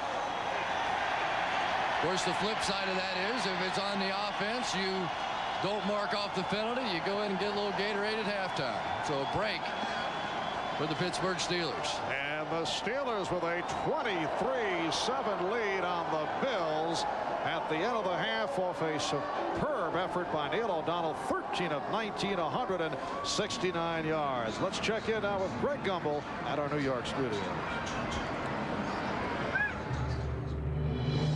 This is the Domino's Pizza NFL on NBC halftime report. Brought to you by Domino's Pizza. When it's gotta be great and it's gotta be now, it's gotta be Domino's. Welcome, everyone. Greg Gumbel along with Mike Ditka, Joe Gibbs, Joe Montana. It's worth noting that on that last snap, Joe Gibbs about fell out of his chair yelling illegal formation, illegal formation. So we're not going to get any argument from him. We may get an argument, however, talking about the officiating and a very questionable Pittsburgh touchdown early in the game, Joe. Greg, what really upsets me is we have a tendency in the league, and it's around the officiating and everything, to say, well, things even out. Hey, they don't even out. This play right here, that is a blown call, okay? And you think about the fact, hey, there could be 4 points off the score for Pittsburgh or 7. This would have been 3rd and 9 if this thing's ruled incomplete right here. They blew the call. And things like that don't even out. Hey, coaches go home, get fired, teams go home, and it doesn't even out in the playoffs. And the other thing that you probably could question, when it comes to playoffs, they put the best individuals on these refereeing squads. I don't even agree with that. They've been working together with other groups all year. They ought to stay the same way. Put a good team together rather than complete individuals. Does instant replay change that call, Mike? Well, it really does. I mean, the instant replay will show that that call is not a good call. That guy was not pushed out. And I agree with Joe. It hurts. I mean, the officiating, you can't change the officials. The crew's been intact. They communicate better. That call would have been thrown out. And, you know, and what it does, it takes Buffalo out of their running game. It changes the whole complexion of the football game. Yeah, speaking of Buffalo's running game, take a look at what they have done recently. At 222 yards the 10th of December against St. Louis, 208 against Miami on the 17th, another 341 against Miami on the 30th. Today, just 27 yards rushing on the ground. Are we seeing the same Buffalo team? Well, it's pretty evident that we're not right there. Not only are they not running the ball, they're dropping passes. They fumbled a kickoff. Thurman goes in. They're going in late in the second quarter. Thurman fumbles the ball down on the 10, 11-yard line. They give them field position. And now they hurry up. They finally hit a ball down on the 1-yard line, and I can't figure out what they're doing hurrying up. They're hurrying up. They got 55 seconds to go, and they hurry up, kick the ball in, and next thing happens, Pittsburgh gets the ball, goes back the other way and kicks a field goal. All right, gentlemen, things certainly have not gone as Marv Levy would have liked them to in the first half, but we know there is no taking the fight out of Marv Levy's Buffalo Bills. In many ways, a team that mirrors his coach. Joe Gibbs talked with Levy. Hell of a call, Ted. Hell of a call, guys. Nice drive. Nice drive. Ditka wanted me to ask him, how in the world, coaching at 70, how are you doing this? Boy, I don't want to start to think about that. Joe, you know, you're a couple of type A guys. Maybe I am too. But I enjoy it. And where else are you going to find such great company? How much longer do you think? Joe, I haven't set any time limit at all. As long as I'm enjoying it and am in good health, and fortunately I rallied quickly from a bout that I had with illness, and I don't have a timetable. I keep using a statement that when a coach says he's going to retire in 3 years or 2 years or whatever, he doesn't know it. He's already retired. To go through what he did and then make it back 3 weeks later is just unbelievable. I mean, I know he's been in pain, but he also sees how his team was in pain too at times, and we always rose to the occasion. So Mar's just like one of us. He's one tough sucker.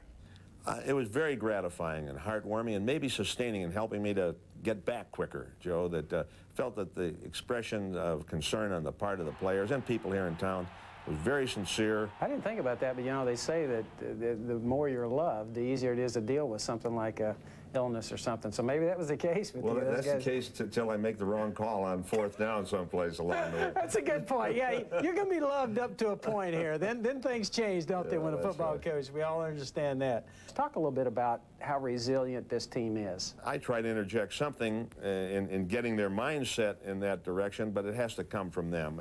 When we've lost those games, I said, you know, a lot of people fold in the face of disappointment. People with character don't. They find a way to battle back. The only way you're ever going to win one of those Super Bowl games is to keep going back and trying. There's no assurances. I said, if you work hard and maximize your talents, I can't promise you you're going to win. But if you don't do those things, I can promise you, you won't win. I thought back to what you've done here, and actually our over 12 years, we went to Super Bowls, but went to 4, but it was 2 or 3 years and we go again, 2 or 3 years and we go again. Going 4 straight years in a row. I would imagine it did wear your team out some. Well, it did, Joe, and they played more games over a 4 or 5 year period than any team in the history of football had played. And I pointed out to our players, said, you know, the Washington Redskins who beat us in one of those Super Bowl losses that we had, somewhere along the way in there, in between them, they had a 7-9 season. They came back and won the Super Bowl. So you've been part of the inspiration for us.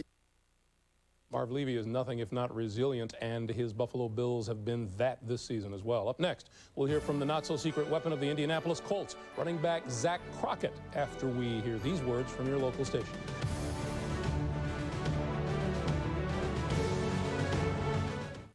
Tuesday, must-see TV. Domino's Pizza, NFL on NBC Halftime Report. Brought to you by Domino's Pizza. When it's gotta be great, and it's gotta be now, it's gotta be Domino's.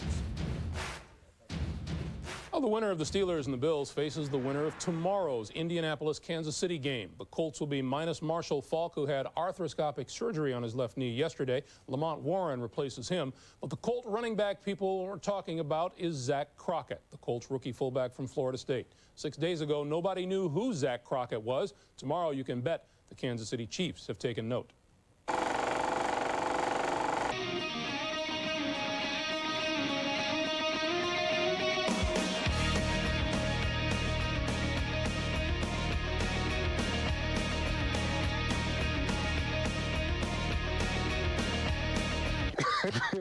Yeah, they gave me, I had that name when I was in college, and then a lot of people, it really didn't merge or anything like that.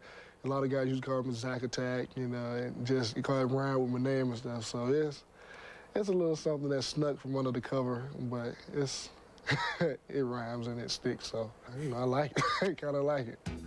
Last Sunday, Zach Crockett rushed for 147 yards on 13 carries. What makes that amazing was the rookie fullback, who mainly played special teams, had 1 carry for no yards prior to last week.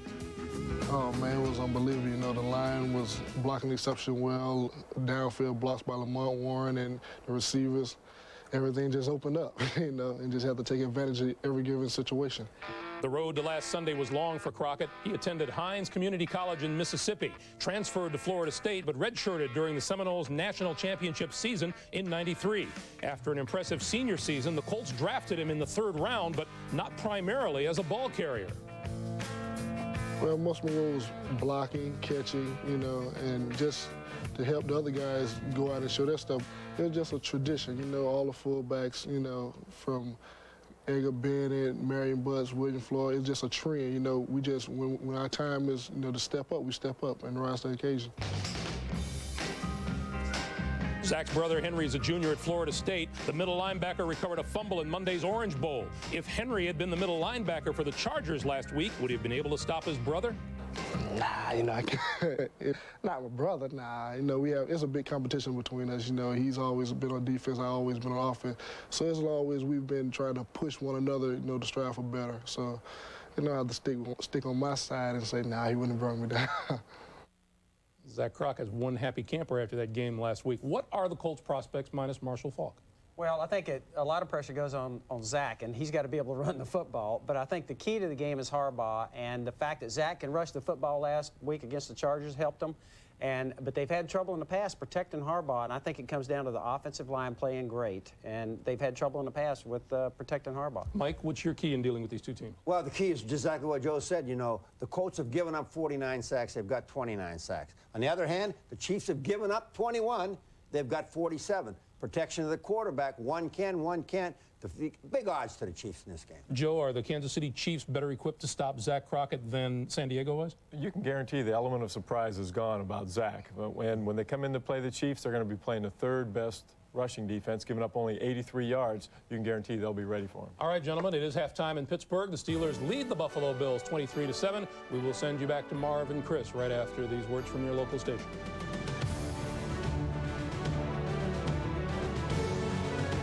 Back to Three River Stadium in Pittsburgh. Marv Albert, Chris Collinsworth, and Jim Gray on a 21-degree day. A bitter cold day here in Pittsburgh, and a bitter first half for the injury hit Buffalo Bills as you check out the Coors Light halftime statistics. And the Pittsburgh Steelers doing what they've done all season long. That's holding on to the football. That time of possession seems to always go in favor of the Steelers, and rushing yards for Buffalo, only 27. Very unlike their game against Miami. Return by the rookie Derek Holmes for Buffalo, breaking tackles as he reaches out to the 33-yard line. A 24-yard return. Figures involved on the stop. Let's check in on the field with Jim Gray. All right, thank you very much, Marv. Well, the mood in the Buffalo locker room was really pretty good. Many of the players were pretty happy with what went on in the second quarter. Wade Phillips told me he's going to try and make some adjustments defensively, come up with some new schemes. He feels that Neil O'Donnell is just having too much time in the backfield, standing back there waiting to pass. He also said that he feels as though the team can come back, and Marv Levy emphasized they had come back from worse deficits in the playoffs before, mainly against Houston a couple of years ago. Marv? Yes, that was January the 3rd, 1993 in Buffalo. Frank Reich throwing 4 second-half touchdowns as the Bills came back from that 35-3 deficit. The greatest comeback 9 offense of the NFL. 5-yard penalty, still first down. And it is a first down and 15 off the call back at the 28-yard line. Jim mentioned too much time for Neil O'Donnell, and on the other hand, not enough time for Jim Kelly. Starts out with the gift to Thomas, and Thurman Thomas driven back. Joel Steed gets him for a loss of a yard. And Joel Steed, the nose tackle, strongest man on the team, his nickname LFL, because he tears people limb from limb. How clever. Yes. Yes. That was my nickname with the Bengals. I don't know if you knew that. I did know that, yes. 9 carries, only 25 yards for Thomas. Oh, Kelly took the shot. Barely got it away. Faced the rush from Ray Seals. And look out. Glenn Parker involved. Ray Seals involved. Things getting testy. Penalty markers are thrown. Kent Holt jumping in there, and Levon Kirkland trying to have a conversation, and Ray Seals and Jim Kelly going back at it with it one more time. Ray Seals, a guy that feels like he didn't get the kind of respect that he deserved after his sensational year this year.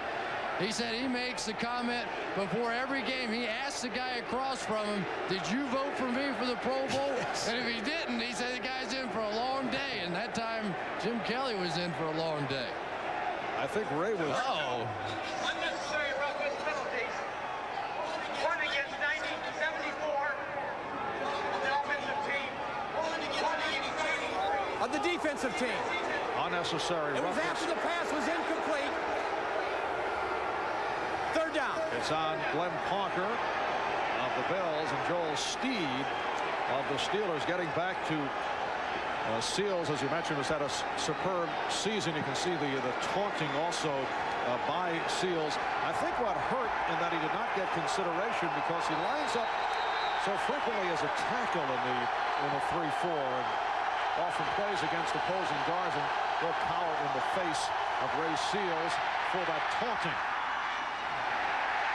Incomplete, intended for either Brooks or Tasker. And Ray Seals, he's still upset. He didn't like the fact that Bill Cowher got in his face. But you could tell when Ray Seals got up after the sack, he kind of did one of those 6-gun salutes, wham, wham, wham, wham, with his fingers like he's shooting Jim Kelly. And Jim Kelly didn't like it.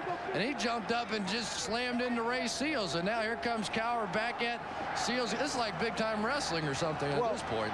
Chris, what Cowher's point is, if Buffalo, as you watch Moore get the punt away, if Buffalo scores here, helped by a penalty, returned by Hastings, and then go for a 2-point conversion, they're right back into it. It'll be 23-15.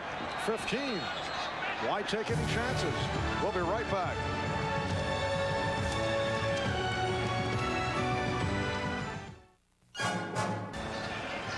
All right, here's another look at the episode a moment ago involving Ray Seals and Jim Kelly.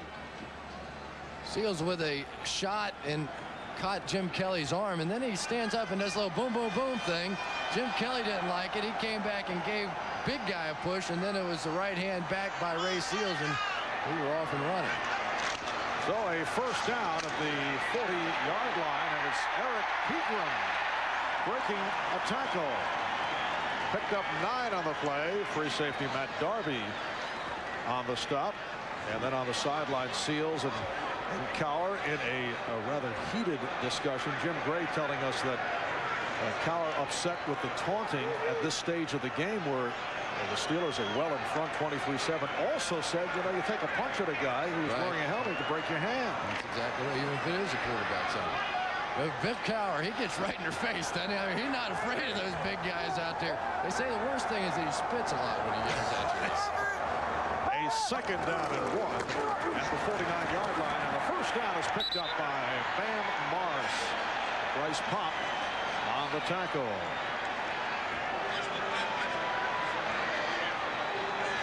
Pop hasn't given up on this one, but so much more of the burden on him because of Bruce Smith not being here. Jonathan Hayes got him hooked, a little hold, but wasn't enough to keep Bryce Pop out of the play.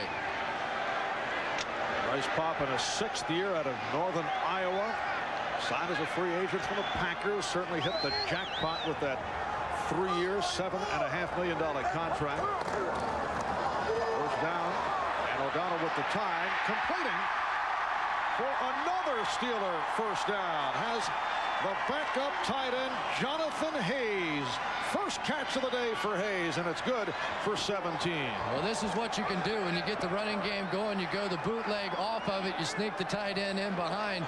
And Jonathan Hayes has been playing a lot today instead of Mark Bruner because he's the better blocker. They wanted to get him out there against Bryce Pop, but proving he can catch one as well. Nice little drive the Steelers have going. And O'Donnell has hit 7 of 7 throwing on first down. First down at the Buffalo 28. 3 minutes gone by in the 3rd quarter. Morris. And a short pickup. Stopped by Monty Brown.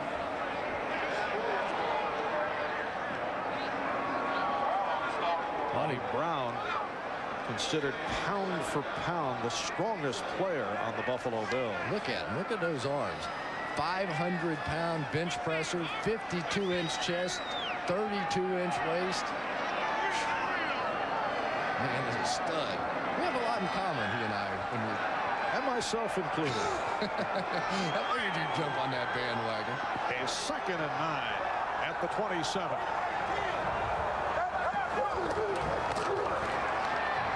Ronald able to backpedal to set up the screen for Pegram. Pegram with a blocker, cuts inside the 10 and taken down inside the 5. 23-yard gain. Matt Darby Phil Hansen combined to stop Eric Pegram.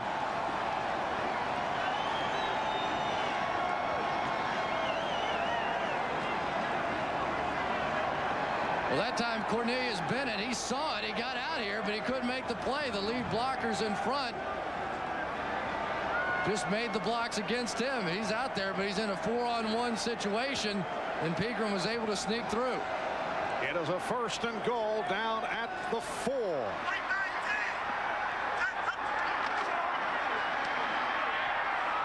And Morris is hit for a loss by Pop. Wade Phillips told me before the game that he was going to move around Bryce Pop, that he really felt he couldn't afford to just leave him in one spot. Ordinarily, you'll see Bryce Pop on the other side, but this time he's lining up on the defensive right and coming in and disrupting it. They tried to pull out the offensive lineman and get the sweep going around this side, but as Kevin Green told us with the Bills counter tray, the thing you have to do is just go in and blow it up. Just go in and attack the offensive lineman coming at you, and that's exactly what he did. 2nd and goal now back at the 9-yard line. O'Donnell looking end zone and then throwing short range to the tight end Mark Bruner. Incomplete. Monty Brown with the coverage on Bruner.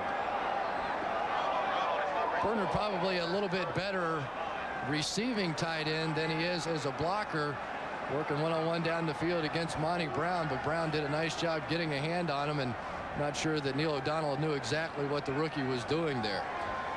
Mark Bruner, a #1 draft pick out of the University of Washington. 8th play of the drive, 3rd and goal at the 9. O'Donnell now 15 of 22, 209 yards and a touchdown. Cordell Stewart in motion. And O'Donnell's pass intercepted. Greg Evans, and then he lost it, and it's recovered. So Buffalo able to hang on. Evans with the interception. Went 18 on the return. Lost the handle momentarily, but was able to cover it up. Greg Evans, who signed as a free agent last year, spent the season on the practice squad out of TCU. Had 1 interception during the regular season. Picks it off right here. Set up for Cordell Stewart. He got his hands on it, just could not pull it back in. And the Buffalo Bills, I think Greg Evans, he just dropped it. I think he saw Leon Searcy coming at him. But for the Buffalo Bills, again, a team that refuses to die. I mean, this has been just like their season. Every time you're ready to write them off, they're right back in it. And now Jim Kelly needs to get that offense going the way that it was at the end of the first half. Kelly starting out from the 21-yard line. 9.5 left in this 3rd quarter, and Kelly came up short. The intended pass for Thomas. It'll be a 2nd and 10 at the 21-yard line. So Neil O'Donnell, who has been so efficient, intercepted for the first time over the last 156 passes in postseason play.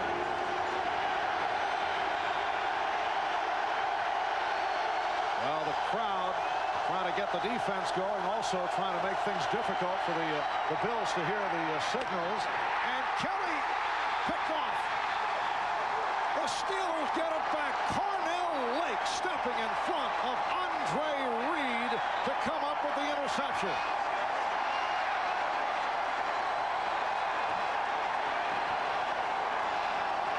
It's only appropriate that Cornell Lake would make a play like that in a playoff game. All season long, he's gotten it done. He stepped in for Rod Woodson. He was a strong safety. He really didn't want to play corner.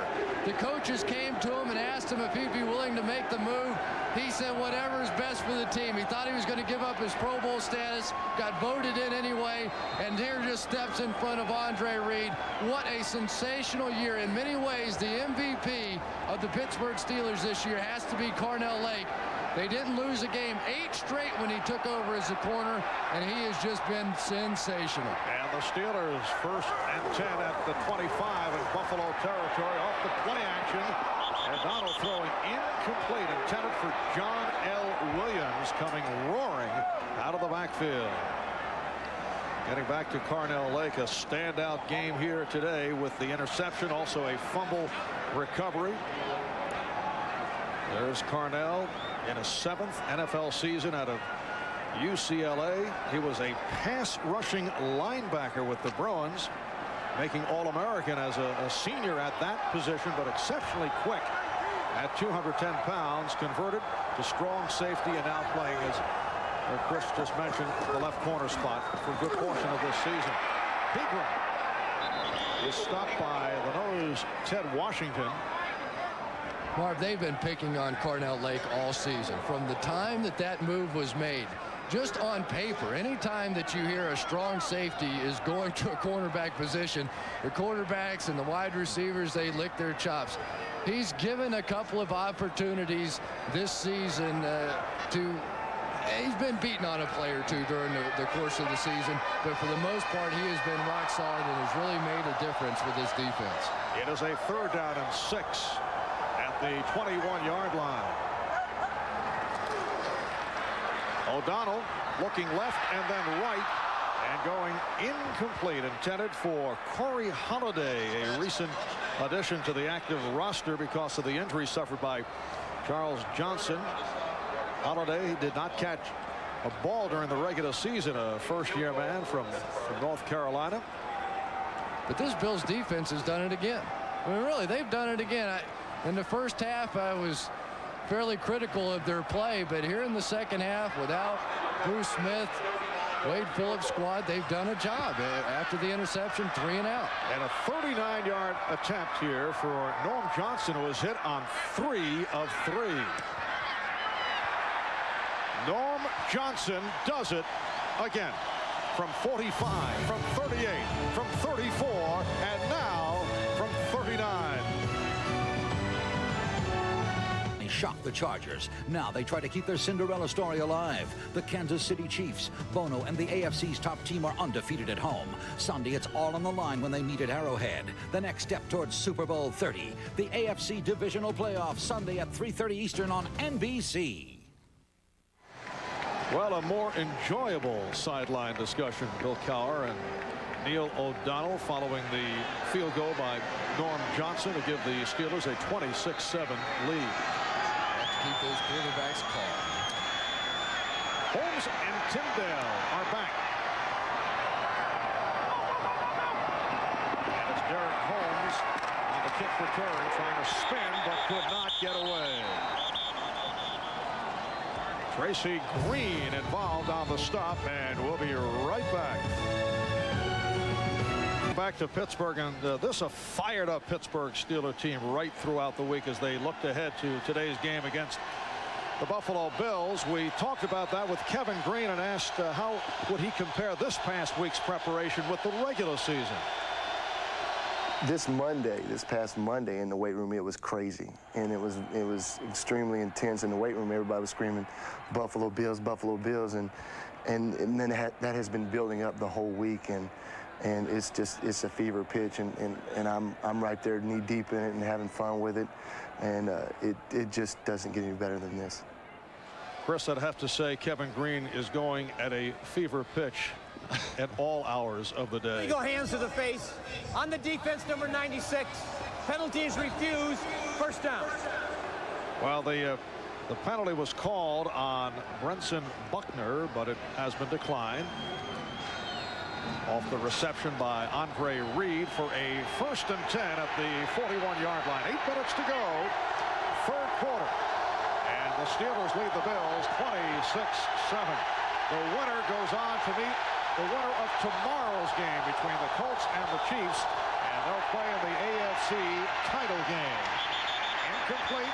Reed could not hang on. He was covered by Lake. There was some interesting statements coming out of Buffalo earlier this week, although you got the idea that the Steelers made even more of some innocent type statements, with Andre Reed wondering about the switch of Carnell Lake from strong safety to left corner, and Kelly is able to throw and complete to the tight end Lonnie Johnson, short of a 1st down. Levon Kirkland with the stop. Kirkland with the tackle, and his running back is Chad Brown, the other inside linebacker. And Chad Brown was a guy who had such a sensational beginning to this season.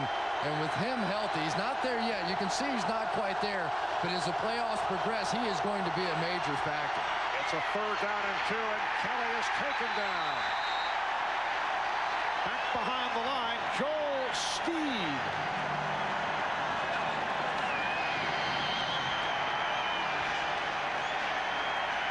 The pressure once again from the Pittsburgh Steelers. They brought Greg Lloyd on the blitz, and he slipped off and combined on the sack with Joel Steed.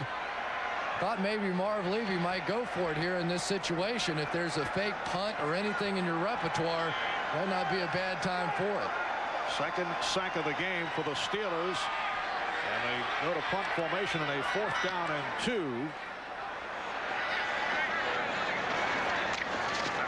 Andre Hastings able to make the catch, lost his balance on that fair catch. 37-yard punt.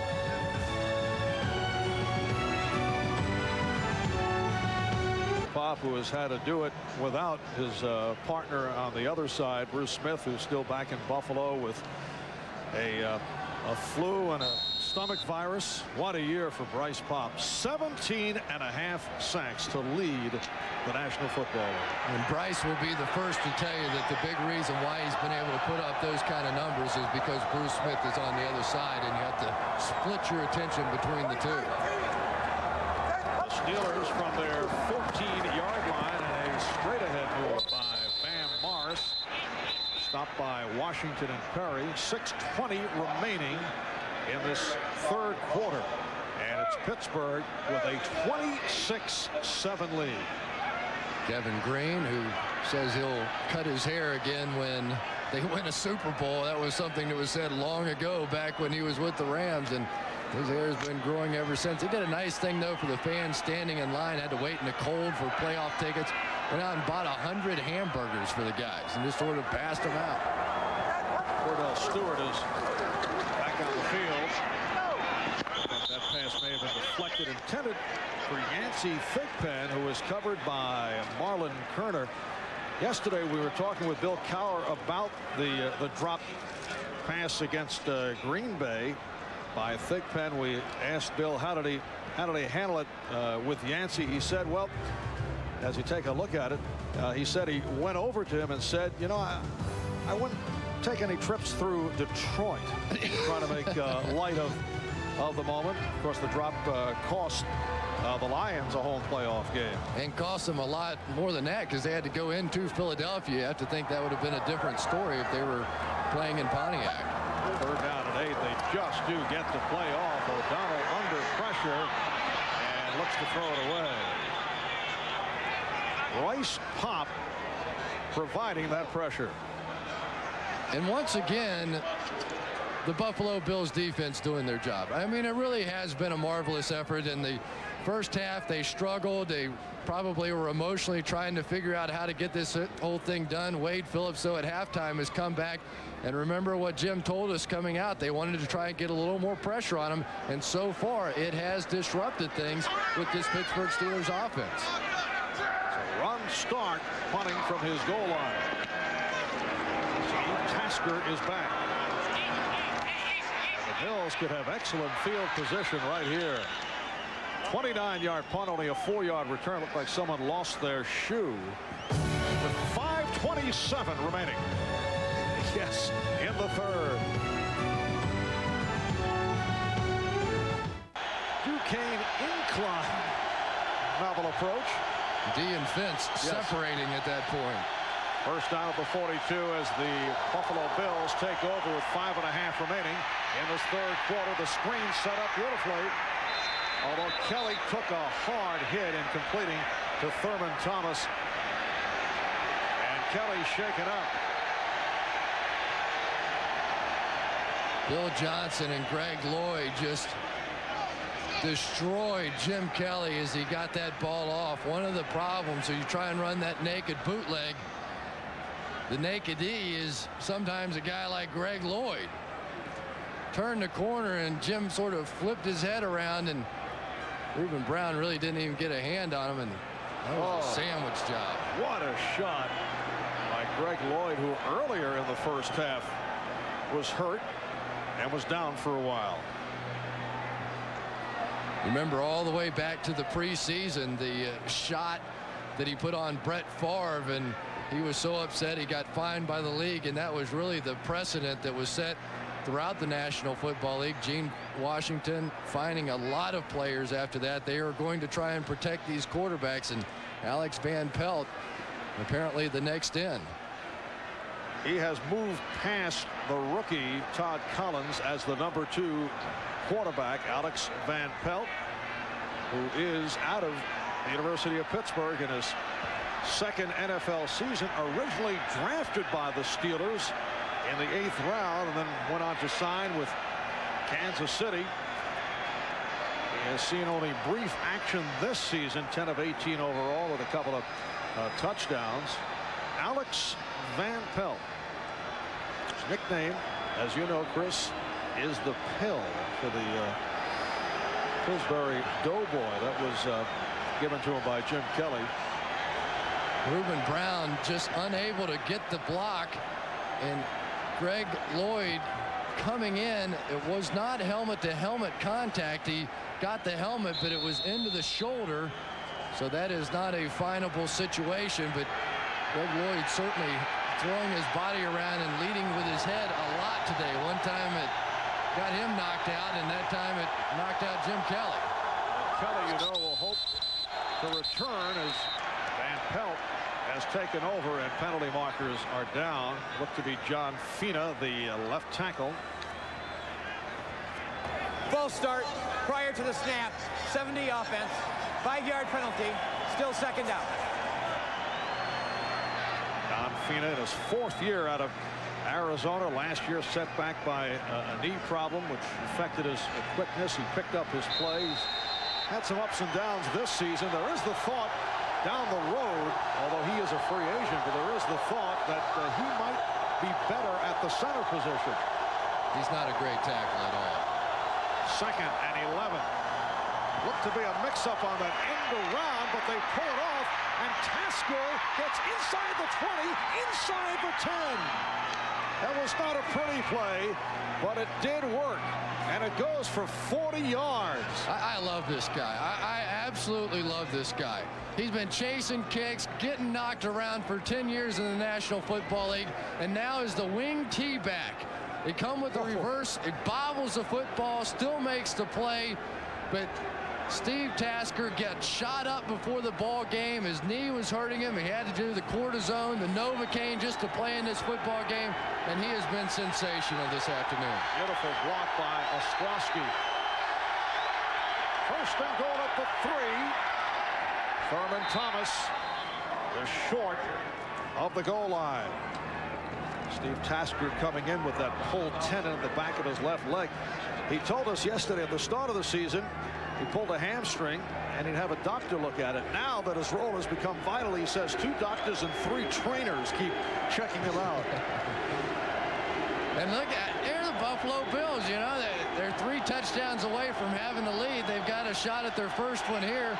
Little dipsy-do from Marv Levy, and about a yard away. And they go to a full house backfield. Gardner, Tyndale, Thomas, all in the Thomas now, the lone deep back. And here's Van Pelt throwing. Touchdown! The tight end, Tony Klein from Alex Van Pelt, who took over for Jim Kelly. And the Buffalo Bills are very much back into it. What a brilliant call that time by Marv Levy and his staff. I guarantee you the defense of the Pittsburgh Steelers did not even consider the possibility that Van Pelt was going to throw the football. Coming in cold off the bench, just a sensational call. Completely fooled the Steelers. And they're going for the extra point here. We were speculating earlier might be an opportunity for a 2-point conversion, but they go for the 1. And Christie able to put it through with 3:27 left in the 3rd quarter. It is now a 12-point Pittsburgh lead. Yeah, and that was the right call to go for 1. When it was 23-7, that was a different story because it would have put them within 8. But now you're 2 touchdowns away. And Pittsburgh Steelers fans should not rest easy against this football team. The beautiful play fake and everybody reacting to it, assuming it was a run. And Tony Klein able to go completely free into the end zone. And for Tony Klein, the rookie out of Stanford, his first career touchdown. Tony Klein, the son of Tony Sr., played in the NFL for 9 years with the Raiders and the 49ers as a defensive lineman. Marv Levy was telling the story this past week. You're talking about the 341 yards rushing that his team got last week against the Miami Dolphins. The last time that happened in a playoff game was 55 years ago. 55 years ago, the Chicago Bears did it, and Marv was listening to the game on the radio. Marv Levy, that is. Yeah. Yes, not this Marv. Well, he said he enjoyed your call of the game. Oh, good. Nice setup. 3:27 remaining in this third quarter. Here's the kickoff by Christie. And the return by Mills to the 30. Getting across the 30-yard line, hit down by Carwell Gardner. Jim Kelly making his way back to the Buffalo locker room. Took that shot from Greg Lloyd, replaced by Alex Van Pelt. And the Bills were able to score within seconds. The reverse, which did not look pretty. The bobble off the handoff on the end around to Tasker. He went 40 yards, and then Van Pelt finished off the drive with the touchdown pass, a 2-yarder to Tony Klein. And Van Pelt pull off of Frank Reich. And what he did, remember Frank Reich beat the Pittsburgh Steelers in a playoff game right here. Here's O'Donnell on first down, and it's almost picked off. Cornelius Bennett would have taken it the distance. And you've got to believe that if the Buffalo Bills are going to make another one of those comebacks like they did against Houston a few years back in the playoffs, they have to make plays like this. The ball comes off, and Cornelius Bennett just unable to react quickly enough, but he would have strolled into the end zone. Second down and 10 at the 33. Marv Albert, Chris Collinsworth, Jim Gray from Three Rivers in Pittsburgh. The deep drop for the screen set up by O'Donnell. Pegram with the spin. A flag has been thrown. Pegram barely getting back to the line. Hansen and Pop combining to make the stop. And as they sort it out, let's check in with Jim Gray, who has more on Jim Kelly. Jim? All right, thanks, Marv. Well, Jim Kelly tried to throw a few passes, and he was having a great deal of trouble. He kept holding and grimacing. His right collarbone had appeared just underneath his neck. That's seemingly where he took the shot. So they've taken him back into the locker room for some x-rays, and right now his return is very questionable. He seemed to be in quite a bit of pain. Marv? All right, Jim. Don't forget, Jim has had that bad shoulder in the past anyway. Don't know if possibly it was related to that, but he has been sitting out of a lot of drills. But Jim Kelly's personal choice to back him up is this guy right here, Alex Van Pelt. They tried Todd Collins. He got his opportunity against Houston, a meaningless last game of the year, and it was Van Pelt who played much better in that game and really has earned that backup job. Second down. And the call against the Steelers, so it sets it back to a 2nd and 20 at the 23-yard line.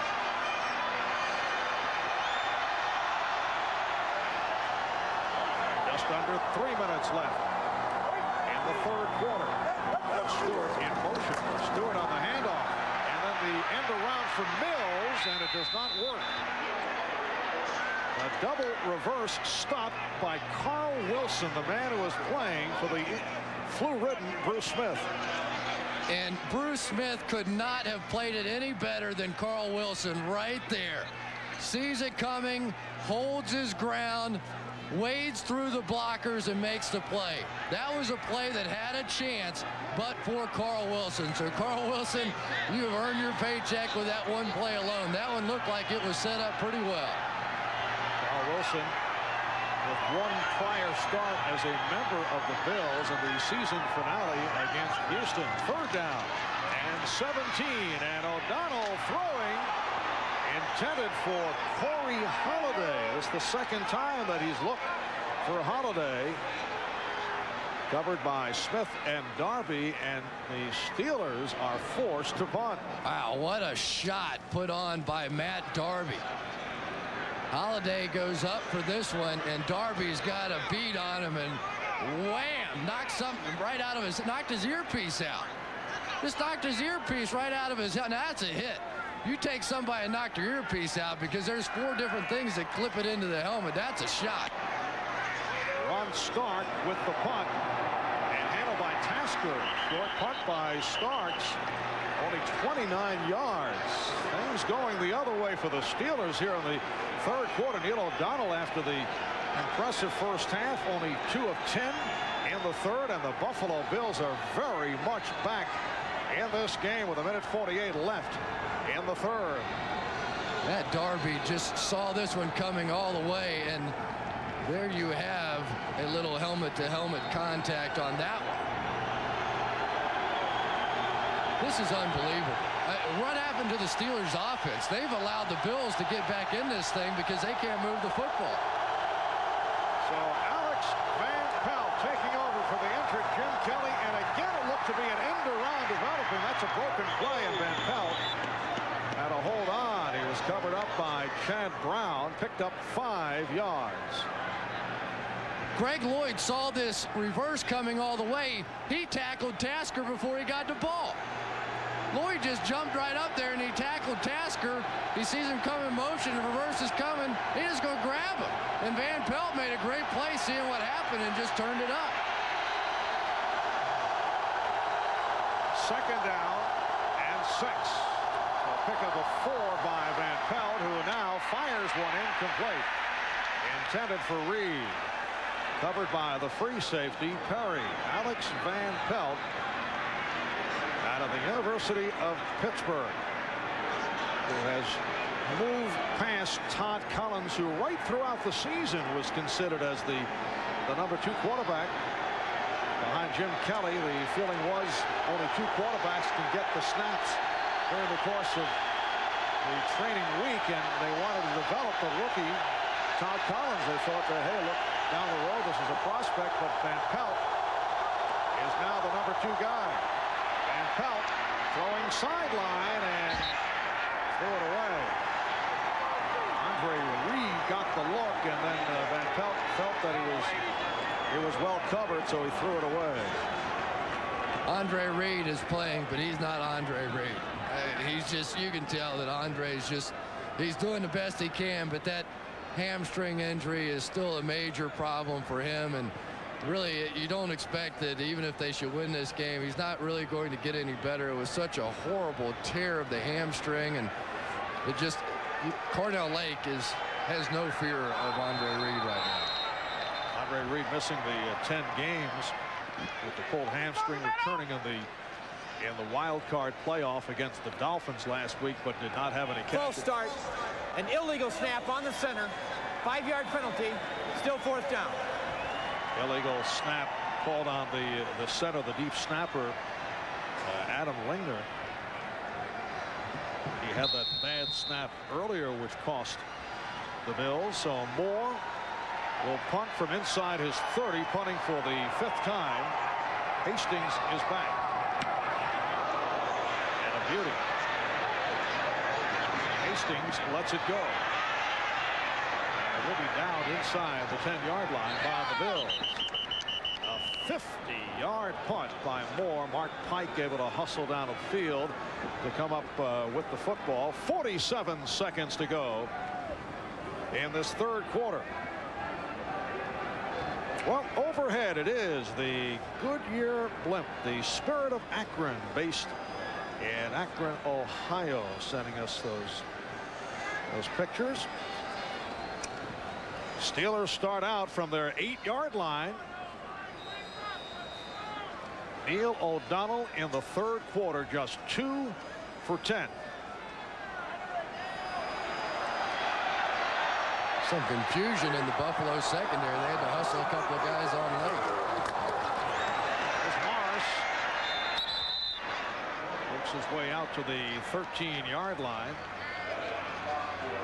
The winner today goes on to the AFC Championship game either in Kansas City, in Pittsburgh, or in Buffalo. That would mean this Buffalo Bill club would have to complete another extraordinary comeback and would mean the Colts beating the Chiefs tomorrow.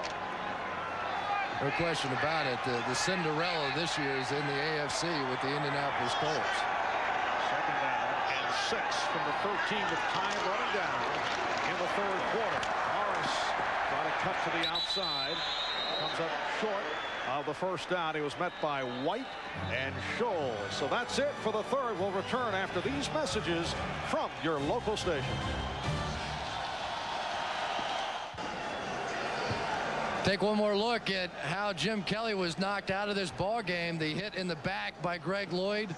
Bill Johnson from the front, and I believe when Johnson came down, it wasn't helmet-to-helmet contact, but his head drove right through the collarbone of Jim Kelly, and I believe that's when the injury occurred.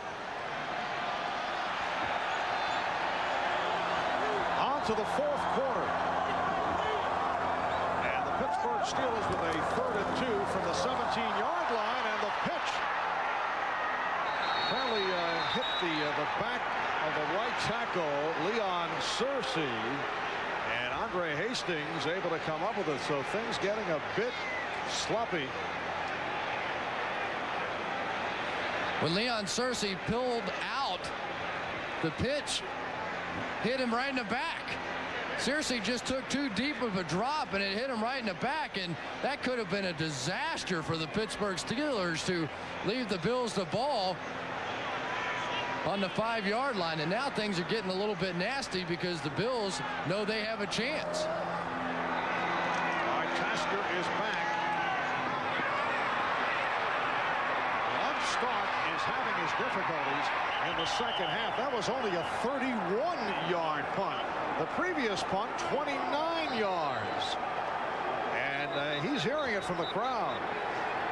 In general, this crowd is getting a little bit restless. A game that seemed so comfortable just a few moments ago now is being played strictly on the Pittsburgh end of the field.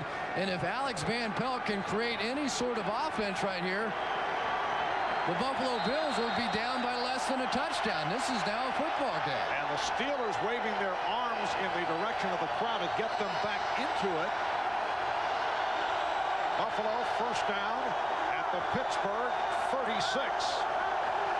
Steelers lead 26-14. Irvin Thomas, the lone deep back. And the completion to Brooks, who just did well to hold on. It's a short pickup, maybe 3 on the play. Carnell Lake was right there with him. Billy Brooks had a stretch of games this year in which he scored 10 of the Bills' 15 touchdowns. And here comes the guy. Jim Kelly is apparently okay. And they need to get him back on the field. They may not have this good a field position again. And he's running with enthusiasm. Van Pelt able to make his way down to the 30-yard line. Myron Bell, the strong safety on the stop. For more on Jim Kelly, let's check in with Jim Gray. Jim? All right, thanks, Marv. I just spoke to Jim Kelly. He says it is his right collarbone. He got some treatment inside.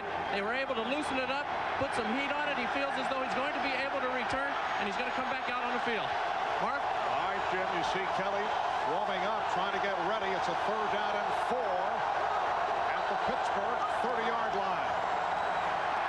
Van Pelt fires it in there and has a first down. Lonnie Johnson on a 6-yard catch, stopped by Lloyd. And it is a first down for the Bills at the 24-yard line. And now... And Jim Kelly started to come back in the game, and Marv Levy pulled him back. Maybe that completion got Van Pelt at least one more play. 12 minutes, 40 seconds remaining in the fourth quarter. Thomas finding the hole. Thomas down to the 10. 14-yard run for Thurman Thomas. And now Jim Kelly is back on the field. And this is what the Buffalo Bills were having success with early in the ball game, running right at this Pittsburgh defense. Now Jim Kelly back. This is becoming a bizarre football game. The Bills first down at the 11. Alex Van Pelt did a nice job. Marv Levy, though, going right back to Jim Kelly, who hands it off. And Thomas gets a couple, met by Greg Lloyd. The Pittsburgh Steelers at one point led 20-0. Thurman Thomas was able to score late in the second quarter on a 1-yard run. It was set up by Steve Tasker, 26-yard reception to cut it to 20-7. It was 23-7 at the half. Then Pittsburgh extended to 26-7. But Buffalo has come back, and now Kelly finds Thomas for the touchdown, and they have come way back. You have got to be kidding me. You have absolutely got to be kidding me. What are the Buffalo Bills without Bruce Smith, with Jim Kelly in the locker room, Alex Van Pelt playing quarterback, a 20-0 lead for the Pittsburgh Steelers, possibly the best team in the AFC, and here they come again. This has been one phenomenal year for the Buffalo Bills and Marv Levy's squad. Steve Christie with the extra point attempt. And he pops it through. So with much time remaining, 11:23 to go on the fourth, the Steelers now clinging to a 5-point lead. And Levon Kirkland's going to overcommit to the tight end, and Thurman Thomas working right underneath him for the easy touchdown. Wow. 11:23 to go in the fourth quarter, and Christie with the kickoff.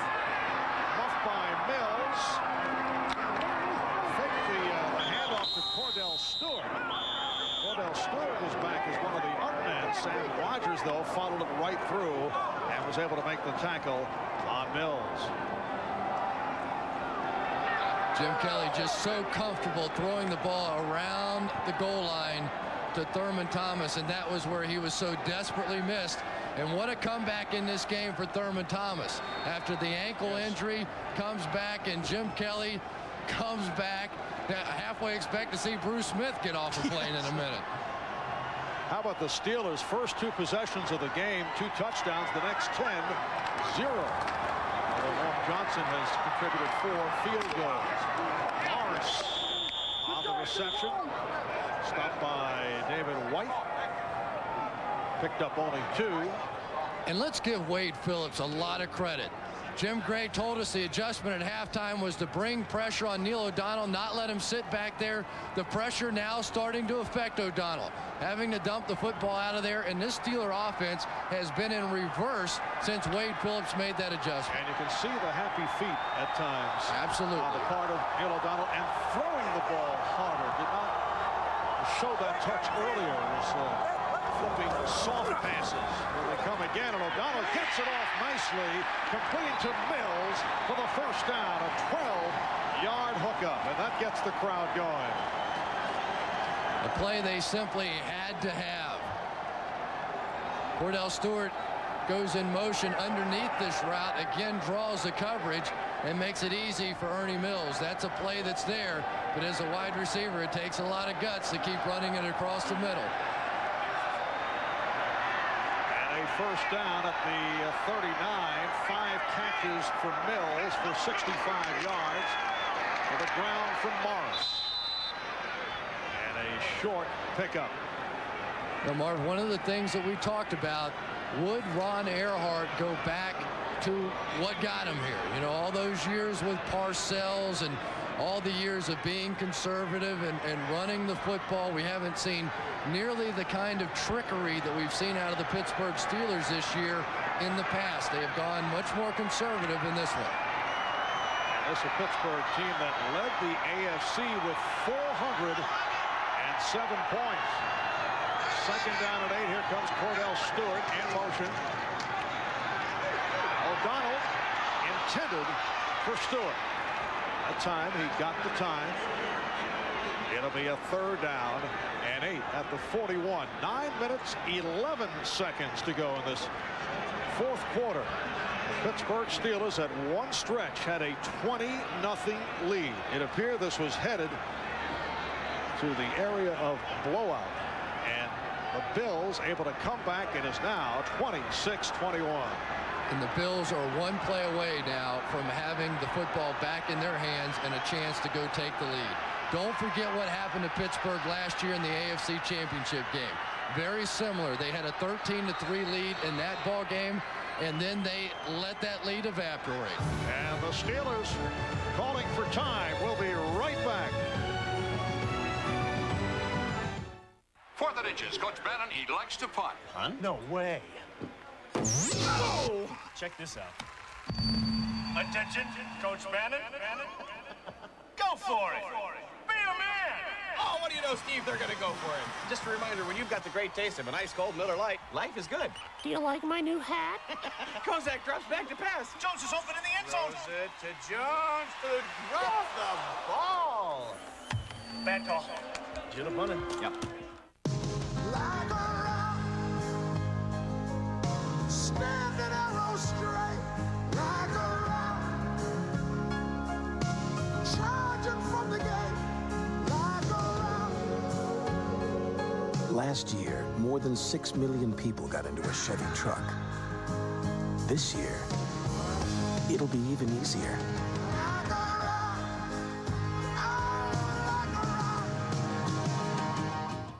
It's Gus's Guide to the Game. Going deep. The most exciting part of the game. Begin with the right call. Yes. Ultimate deep dish. Then the technique. Notice how I extend the thumb and forefinger, palm outstretched, to support the massive weight of the ultimate deep dish. The ultimate deep dish. Extra thick, extra zesty. Call now and get a large one-topping deep dish, just $9.99. Sully, extend the pinky. The man is a pro. The NFL on NBC. I can't wait. Domino's Pizza. Call now and have Domino's deliver the ultimate deep dish pizza. Because when it's gotta be deep, it's gotta be Domino's. Don't forget the controversial touchdown in the first half. Ernie Mills, this was ruled as a push-out by the officials. I totally disagree with the call. I don't think that Mills would have ever gotten that foot down, ruled a touchdown, and that was part of what gave the Steelers that big 20-0 lead in the first half. That was early 2nd quarter. A 10-yard touchdown pass play. And that, at the time, gave the Steelers a 14-0 lead. Here's a 3rd down and 8. And O'Donnell with the pass for Thigpen. What a catch! Yancey Thigpen going in front of Greg Evans, and it goes for 22 yards. What a sensational effort by Yancey Thigpen. In a clutch situation, he's going to take a shot, hold on to the football. 2 weeks ago, he passes John Stallworth, the all-time single-season receiving record, and you won't come up with a bigger clutch play than that. Wow. First down at the Buffalo 38-yard line. Yancey Thigpen making it to the Pro Bowl for the first time. Cordell Stewart was the quarterback on that handoff. Cordell is all over the field. We saw him back in kickoff return. He was in punt formation in a surprise shift. He punted the ball in the first half. He's been a receiver. He's been the quarterback. It has been slash, slash, slash here today. And Ron Earhart showing a lot of confidence in the rookie. You don't get any tighter situation than this, and he's putting him in there. It is a 2nd down and 7 at the 35-yard line. It is Stewart at quarterback on the option. And Stewart gets down to the 30-yard line. Tackled by Carl Wilson. Cordell Stewart, 23-year-old rookie out of Colorado, who the last 9 games has rushed for 86 yards, 235 yards in receptions. He's thrown for 60. He's scored 3 touchdowns. But now Neil O'Donnell back in the game in a short yardage situation, but short yardage for the Steelers now means 4 wide receivers. There's a 3rd down and 2 at the Buffalo 30. O'Donnell getting the time, and it's caught by Hastings. And he has a 1st down. Darby and Kerner on the tackle. An 18-yard pass play. And Andre Hastings has been such a clutch 3rd down receiver. Made a lot of people forget about the loss of Eric Green. I don't know how Kenny Irvin missed this ball, though. He was right there. He took a swipe at the ball, and it somehow just went right through his hand. And Neil O'Donnell getting better protection. Now has a 1st down at the Buffalo 13. 6.5 remaining, 4th quarter. Pittsburgh leading Buffalo 26-21. Morris inside the 5, touchdown.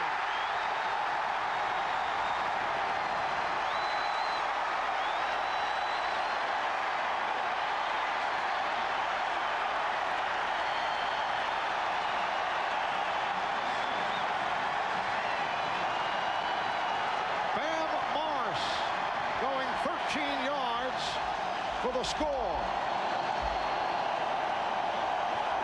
And the Steelers now lead 32-21. And Marv, it's no accident. They ran right over the position that would have been occupied by Bruce Smith. Norm Johnson at the extra point.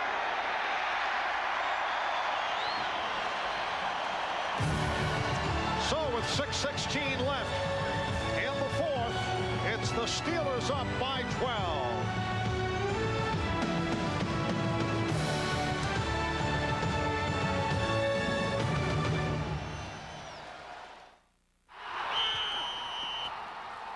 Well, the crowd very much back into it. There was a quiet period with the Buffalo Bills turning it around dramatically, getting within 26-21, but that 13-yard run by Morris for the touchdown extends to the 33-21 lead. 9 plays, 76 yards in 5 minutes and 7 seconds. The return by Garrett Holmes.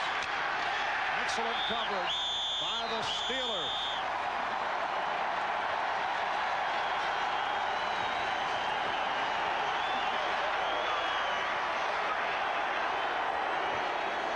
Bobby April having some fun. Let's go back quickly to the last touchdown.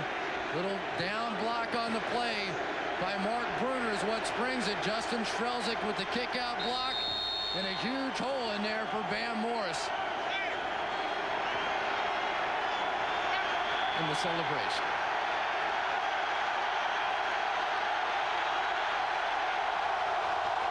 From the 27-yard line, Thurman Thomas gets up to the 30, tripped up by LaVon Kirkland. It'll be a 2nd down and 7 for the Buffalo Bills, who come in winners of their last 10 AFC playoff games.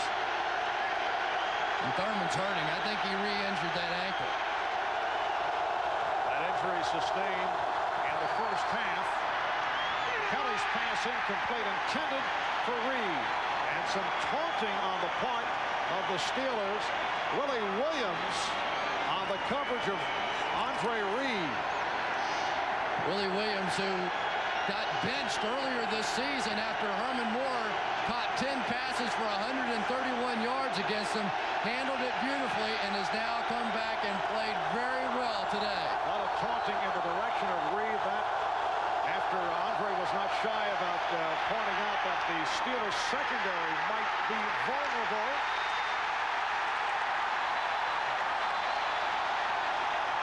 Jerry Olszewski able to pick it off.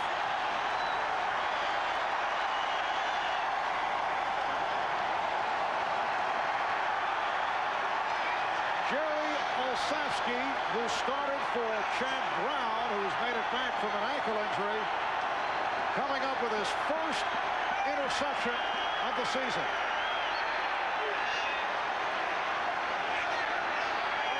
Greg Lloyd brought the heat against Jim Kelly.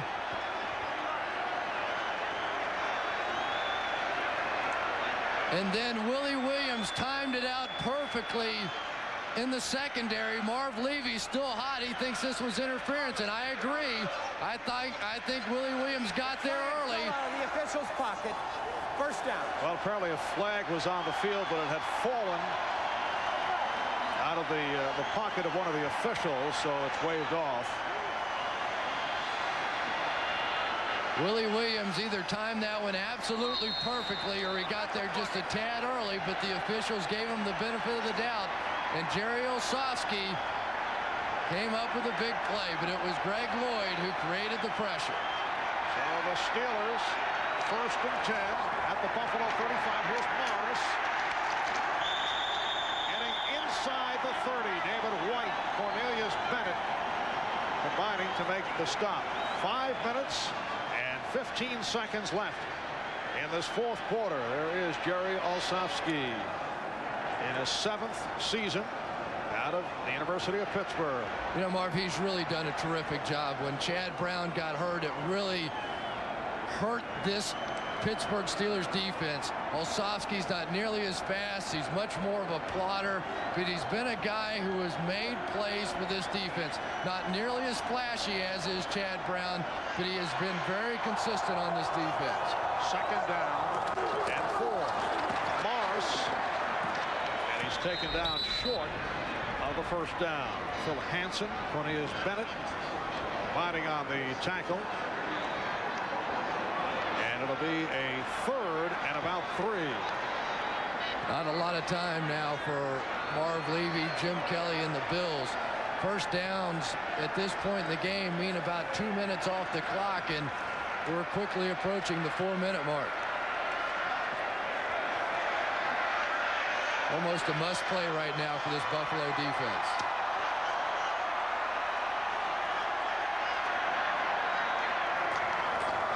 Off the fake. O'Donnell. It's tipped and picked off. Matt Darby with the interception. So the Bills get it back. The pass intended for Jonathan Hayes. Neil O'Donnell is upset. I think he believes Jonathan Hayes was interfered with. Timeout taken. We'll be back in a moment.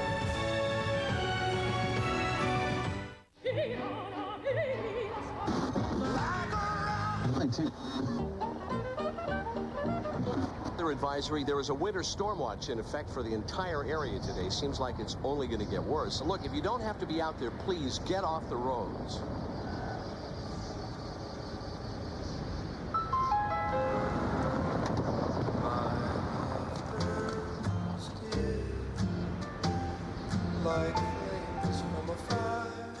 Hey, it's your choice. For 96 cents, you can have juicy meatballs on fresh baked bread with marinara sauce and loads of fresh cut fixins in a sandwich made right before your eyes, or a pre-made burger. Good decision. Subway's meatball sub is just 96 cents for a limited time.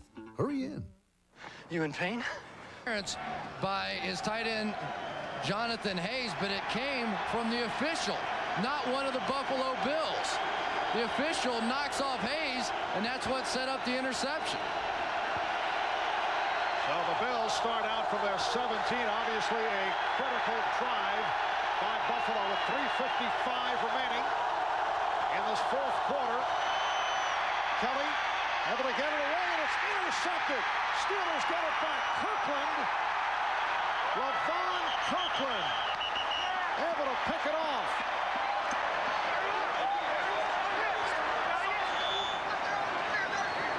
Jim Kelly intercepted for the 3rd time this afternoon. And that, you would assume, should finally do it. Greg Lloyd again came with the pressure off the corner. Jim Kelly was trying to get the ball originally to the outside, but when he saw Lloyd, he flipped back around and tried to get it inside. Never saw LaVon Kirkland. And it is the defense of the Pittsburgh Steelers that is going to win this football game. And Kirkland with his 1st interception of the season. Did not have one during the regular campaign. First down at the Buffalo 23-yard line. Morris on the slant, ripping inside the 15. You know, Marv, maybe it took a game like this for the Pittsburgh Steelers to exercise those demons of the game against the San Diego Chargers in the championship game a year ago. They were tested. The Buffalo Bills came all the way back. There was the thought of another fold. Bill Cowher just 1-3 in playoff games despite the marvelous record as his 4 years as the head coach here. Maybe it took a game like this for the Steelers to get over the hump. Yes, last year they came within a fingertip of making the Super Bowl. Morris, who has run so well, inside the 5. So it sets up a 1st and goal for Bam Morris, who has carried 24 times for 104 yards. Just straight ahead power football. Forget all the Cordell Stewart, the 5 wide receivers, the slash, all the stuff that we've been seeing. When it gets down to crunch time, the Steelers can still do this. Mark, this is a very complete team. Solid defense, good quarterback play, a versatile offense. They have a chance. 1st and goal at the 3. John L. Williams, who scored earlier from a yard away, stopped by Monty Brown and Kurt Scholes. We approach the 2-minute warning. Wade Phillips trying to call for a timeout. And timeout is taken with 2 minutes, 3 seconds to go in this 4th quarter. It'll be a 2nd and goal at the 2 for Pittsburgh. The winner here today will face the winner between Indianapolis and Kansas City. That'll be tomorrow right here on NBC starting at 3:30 Eastern Time. All gets underway with Greg Gumbel, Ahmad Rashad, Mike Ditka, Joe Gibbs, Joe Montana on the NFL on NBC. What a great year Steve Bono has had filling in for Joe Montana. Nobody thought that he could have taken this team to the best record in the AFC, and of course Kansas City heavily favored, and now Kevin Green says that you guys have made this our place, that we win here, but next week they either have to go to Kansas City. Well, I guess they could still have a home playoff game if Indianapolis won it. Off the 2nd and goal from the 2. Let's see, no indication now. The indication of a touchdown. Bam Morris with his 2nd touchdown of the game.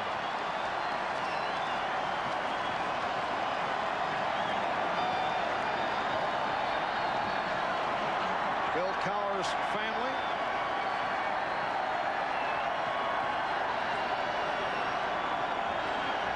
So the Steelers now lead 39-21. And this was such a marvelous matchup between one of the great young coaches in the game and one of the greatest, Marv Levy, the veteran coach, young against old. But Bill Cowher continues to get it done for the Pittsburgh Steelers. What a record he has put together here. And Norm Johnson adds the extra point. The early celebration has begun here at Three Rivers. A touchdown by Morris. And it is Pittsburgh in command now, 40-21.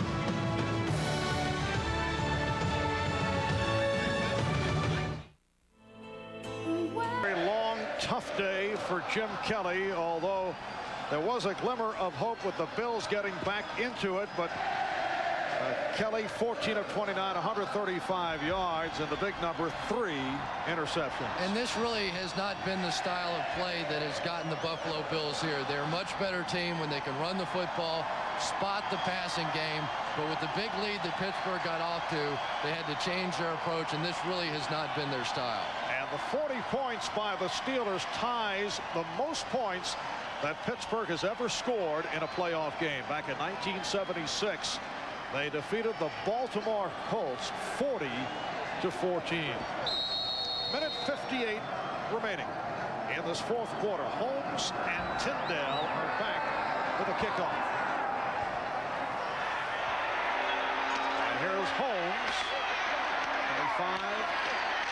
spinning his way to the 30-yard line and gang tackled. A return of 16.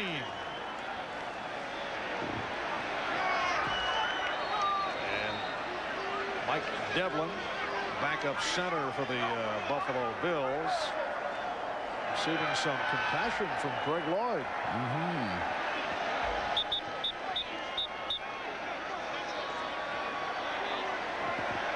Coming up on our post-game show, a team more than any other quarterback this year.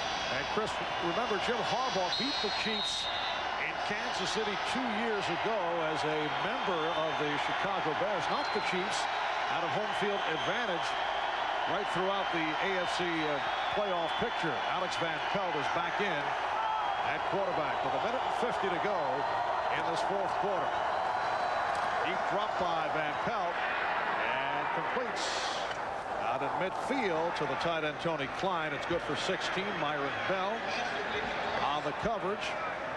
Clock stopped as he got out of bounds. 1:46 remaining in this fourth quarter. So the final stats on Kelly: 14 of 29, 135 yards, 1 touchdown, and he was picked off 3 times. I'll do a few interviews during the game. Sure. It's comfortable now. Yancey Thigpen made that catch. Don't forget about that one. Yancey ready to talk about it also at this point. Incomplete. Which he usually is, if you know Yancey. He's more than willing to carry on a conversation. I don't think that Green Bay drop bothered him too much at all today. Pass intended for Yonel Jourdain, the second-year man out of Southern Illinois. There he is, and he should have had it. Harvey, it was interesting this week talking with Bill Cowher, and as he reminisced about the Steelers in their heyday back in the 70s, and he said that this football team or that team really gave this city an identity, and you can sense that once again with these fans. They just love the Pittsburgh Steelers. There are other basketball towns, football or baseball towns. This is a football town. These people, they love the game of football, and they take so much pride in the Steelers. And Bill, a guy from this area, grew up with great admiration for Jack Lambert. Said that was his hero growing up. He's a big, tall, skinny guy, had no teeth. So he looked like a vampire with no teeth staring at you. I'll never forget Jack Lambert. The first time he ever tackled me, he got me down and he started grinding on me a little bit. He said, "Collinsworth, don't you run back over the middle again like that." And I was so happy he knew my name. Yes. I was. I went back to the huddle. I said, "Jack Lambert." He knew my name. I was so excited about it. That pass intended for Andre Reed. 1:31 remaining. In this fourth quarter, the Pittsburgh Steelers are on their way back to the AFC Championship game. Last year in the playoffs, they beat Cleveland and then lost in the title game. The AFC Championship beaten by the Chargers 17-13. Marv, it's hard to think what this game may have been had Bruce Smith been here. Bill's just getting the play off, and Pelt took a good shot as he comes up incomplete, and that is it. So the Steelers take over on downs with 1:26 remaining in the fourth quarter.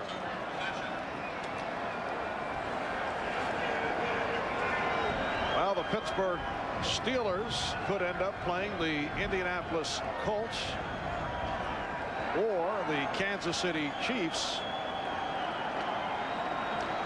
As you see the records against both clubs postseason. And that one Chiefs game, remember Pittsburgh and Kansas City? That was the blocked punt game in which the Steelers had that one very much in hand. Get the punt blocked. Ended up costing John Guy, the special teams coach of the Steelers, his job. But wouldn't that be a marvelous rematch? Those two teams getting back together in some of the history of that game. So the Steelers just looking to run out the clock as we come up on 1 minute remaining, and Bill Cowher and his Steelers are headed back to the AFC Championship game. What a job by Bill Cowher putting together an impressive 3 years as head coach, and his clubs have had the best record in the AFC on 2 occasions now, those 3 years. Crowd celebrating. You know, Marv, this is good to see. I love what's happening in football right now at Green Bay. The players jumping in the stands, celebrating, involving the fans again. With all that has happened over the past couple years with strikes and baseball and basketball and football, it's good to see the relationship building once again with the fans. All right, third down play, 15 seconds to go. And again, the kneel down. You saw Bill Cowher on the sideline. He said 2 more. 2 more, no question. This team's goal this year is just one, and that's winning it all. And time has run out as the Pittsburgh Steelers have defeated the Buffalo Bills 40-21. And the Steelers will go back to the AFC Championship. Neil O'Donnell, 19 of 35, 262 yards. Bam Morris, 106 yards on the ground. Let's go to Jim Gray on the field. Jim?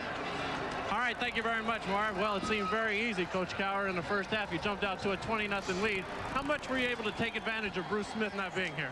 Well, you know, that's hard to say. Obviously, that was a big minus for them, but our guys battled back, and you know Buffalo. I mean, even though we were up, we knew they were coming back, and our offense put a great drive together right there in the fourth quarter.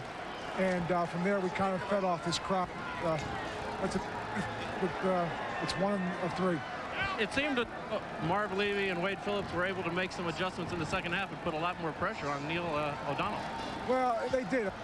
But they've been down this road before. They got a lot of good players, and it's a hard place to come in and play. And our fans have been fantastic all year. And I just can't be more proud of a bunch of guys who got to kind of resolve. And we're not. How important to exercise that loss last year against San Diego and come back and win a playoff game?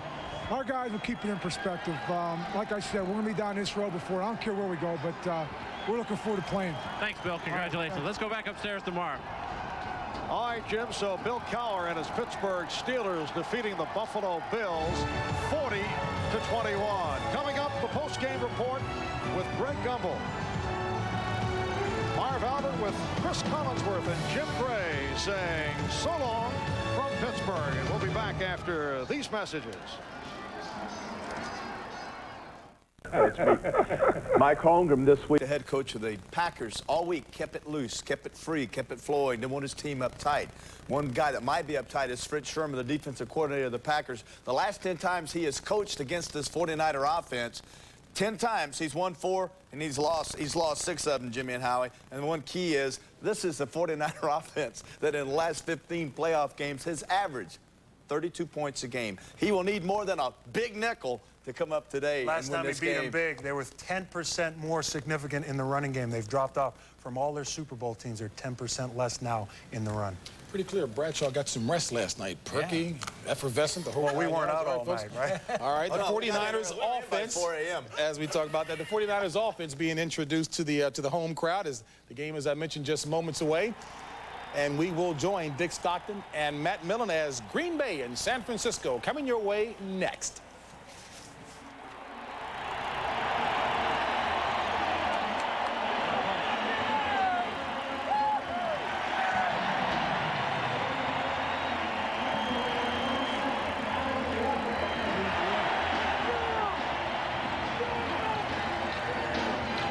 He already get up? Yeah.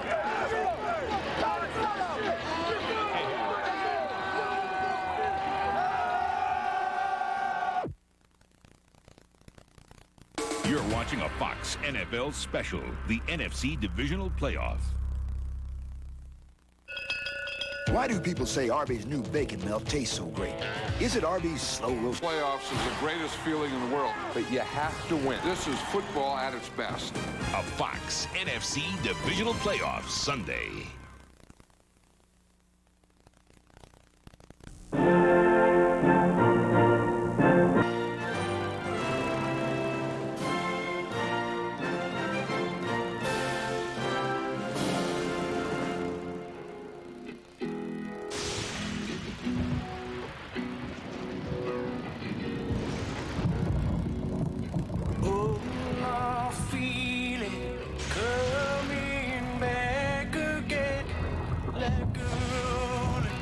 Thunder chasing the wind, forces pouring from the center of the earth. I can feel it.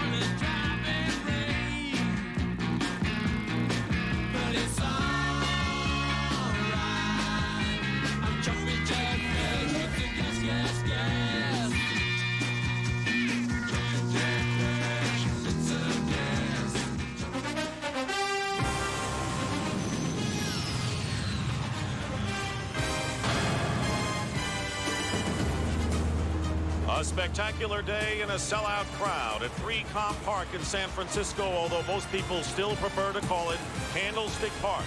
It's the NFC Divisional playoff between the upset-minded Green Bay Packers and the defending world champions, the San Francisco 49ers. Hello, everyone. Along with Matt Millen, I'm Dick Stockton. The Packers have gotten to this point the last 2 years, lost to the Dallas Cowboys, but this time they feel they're better prepared, and Matt, with good reason. Yeah, really, and because they think they're a better football team, principally because the 3 guys have really stepped it up offensively. Robert Brooks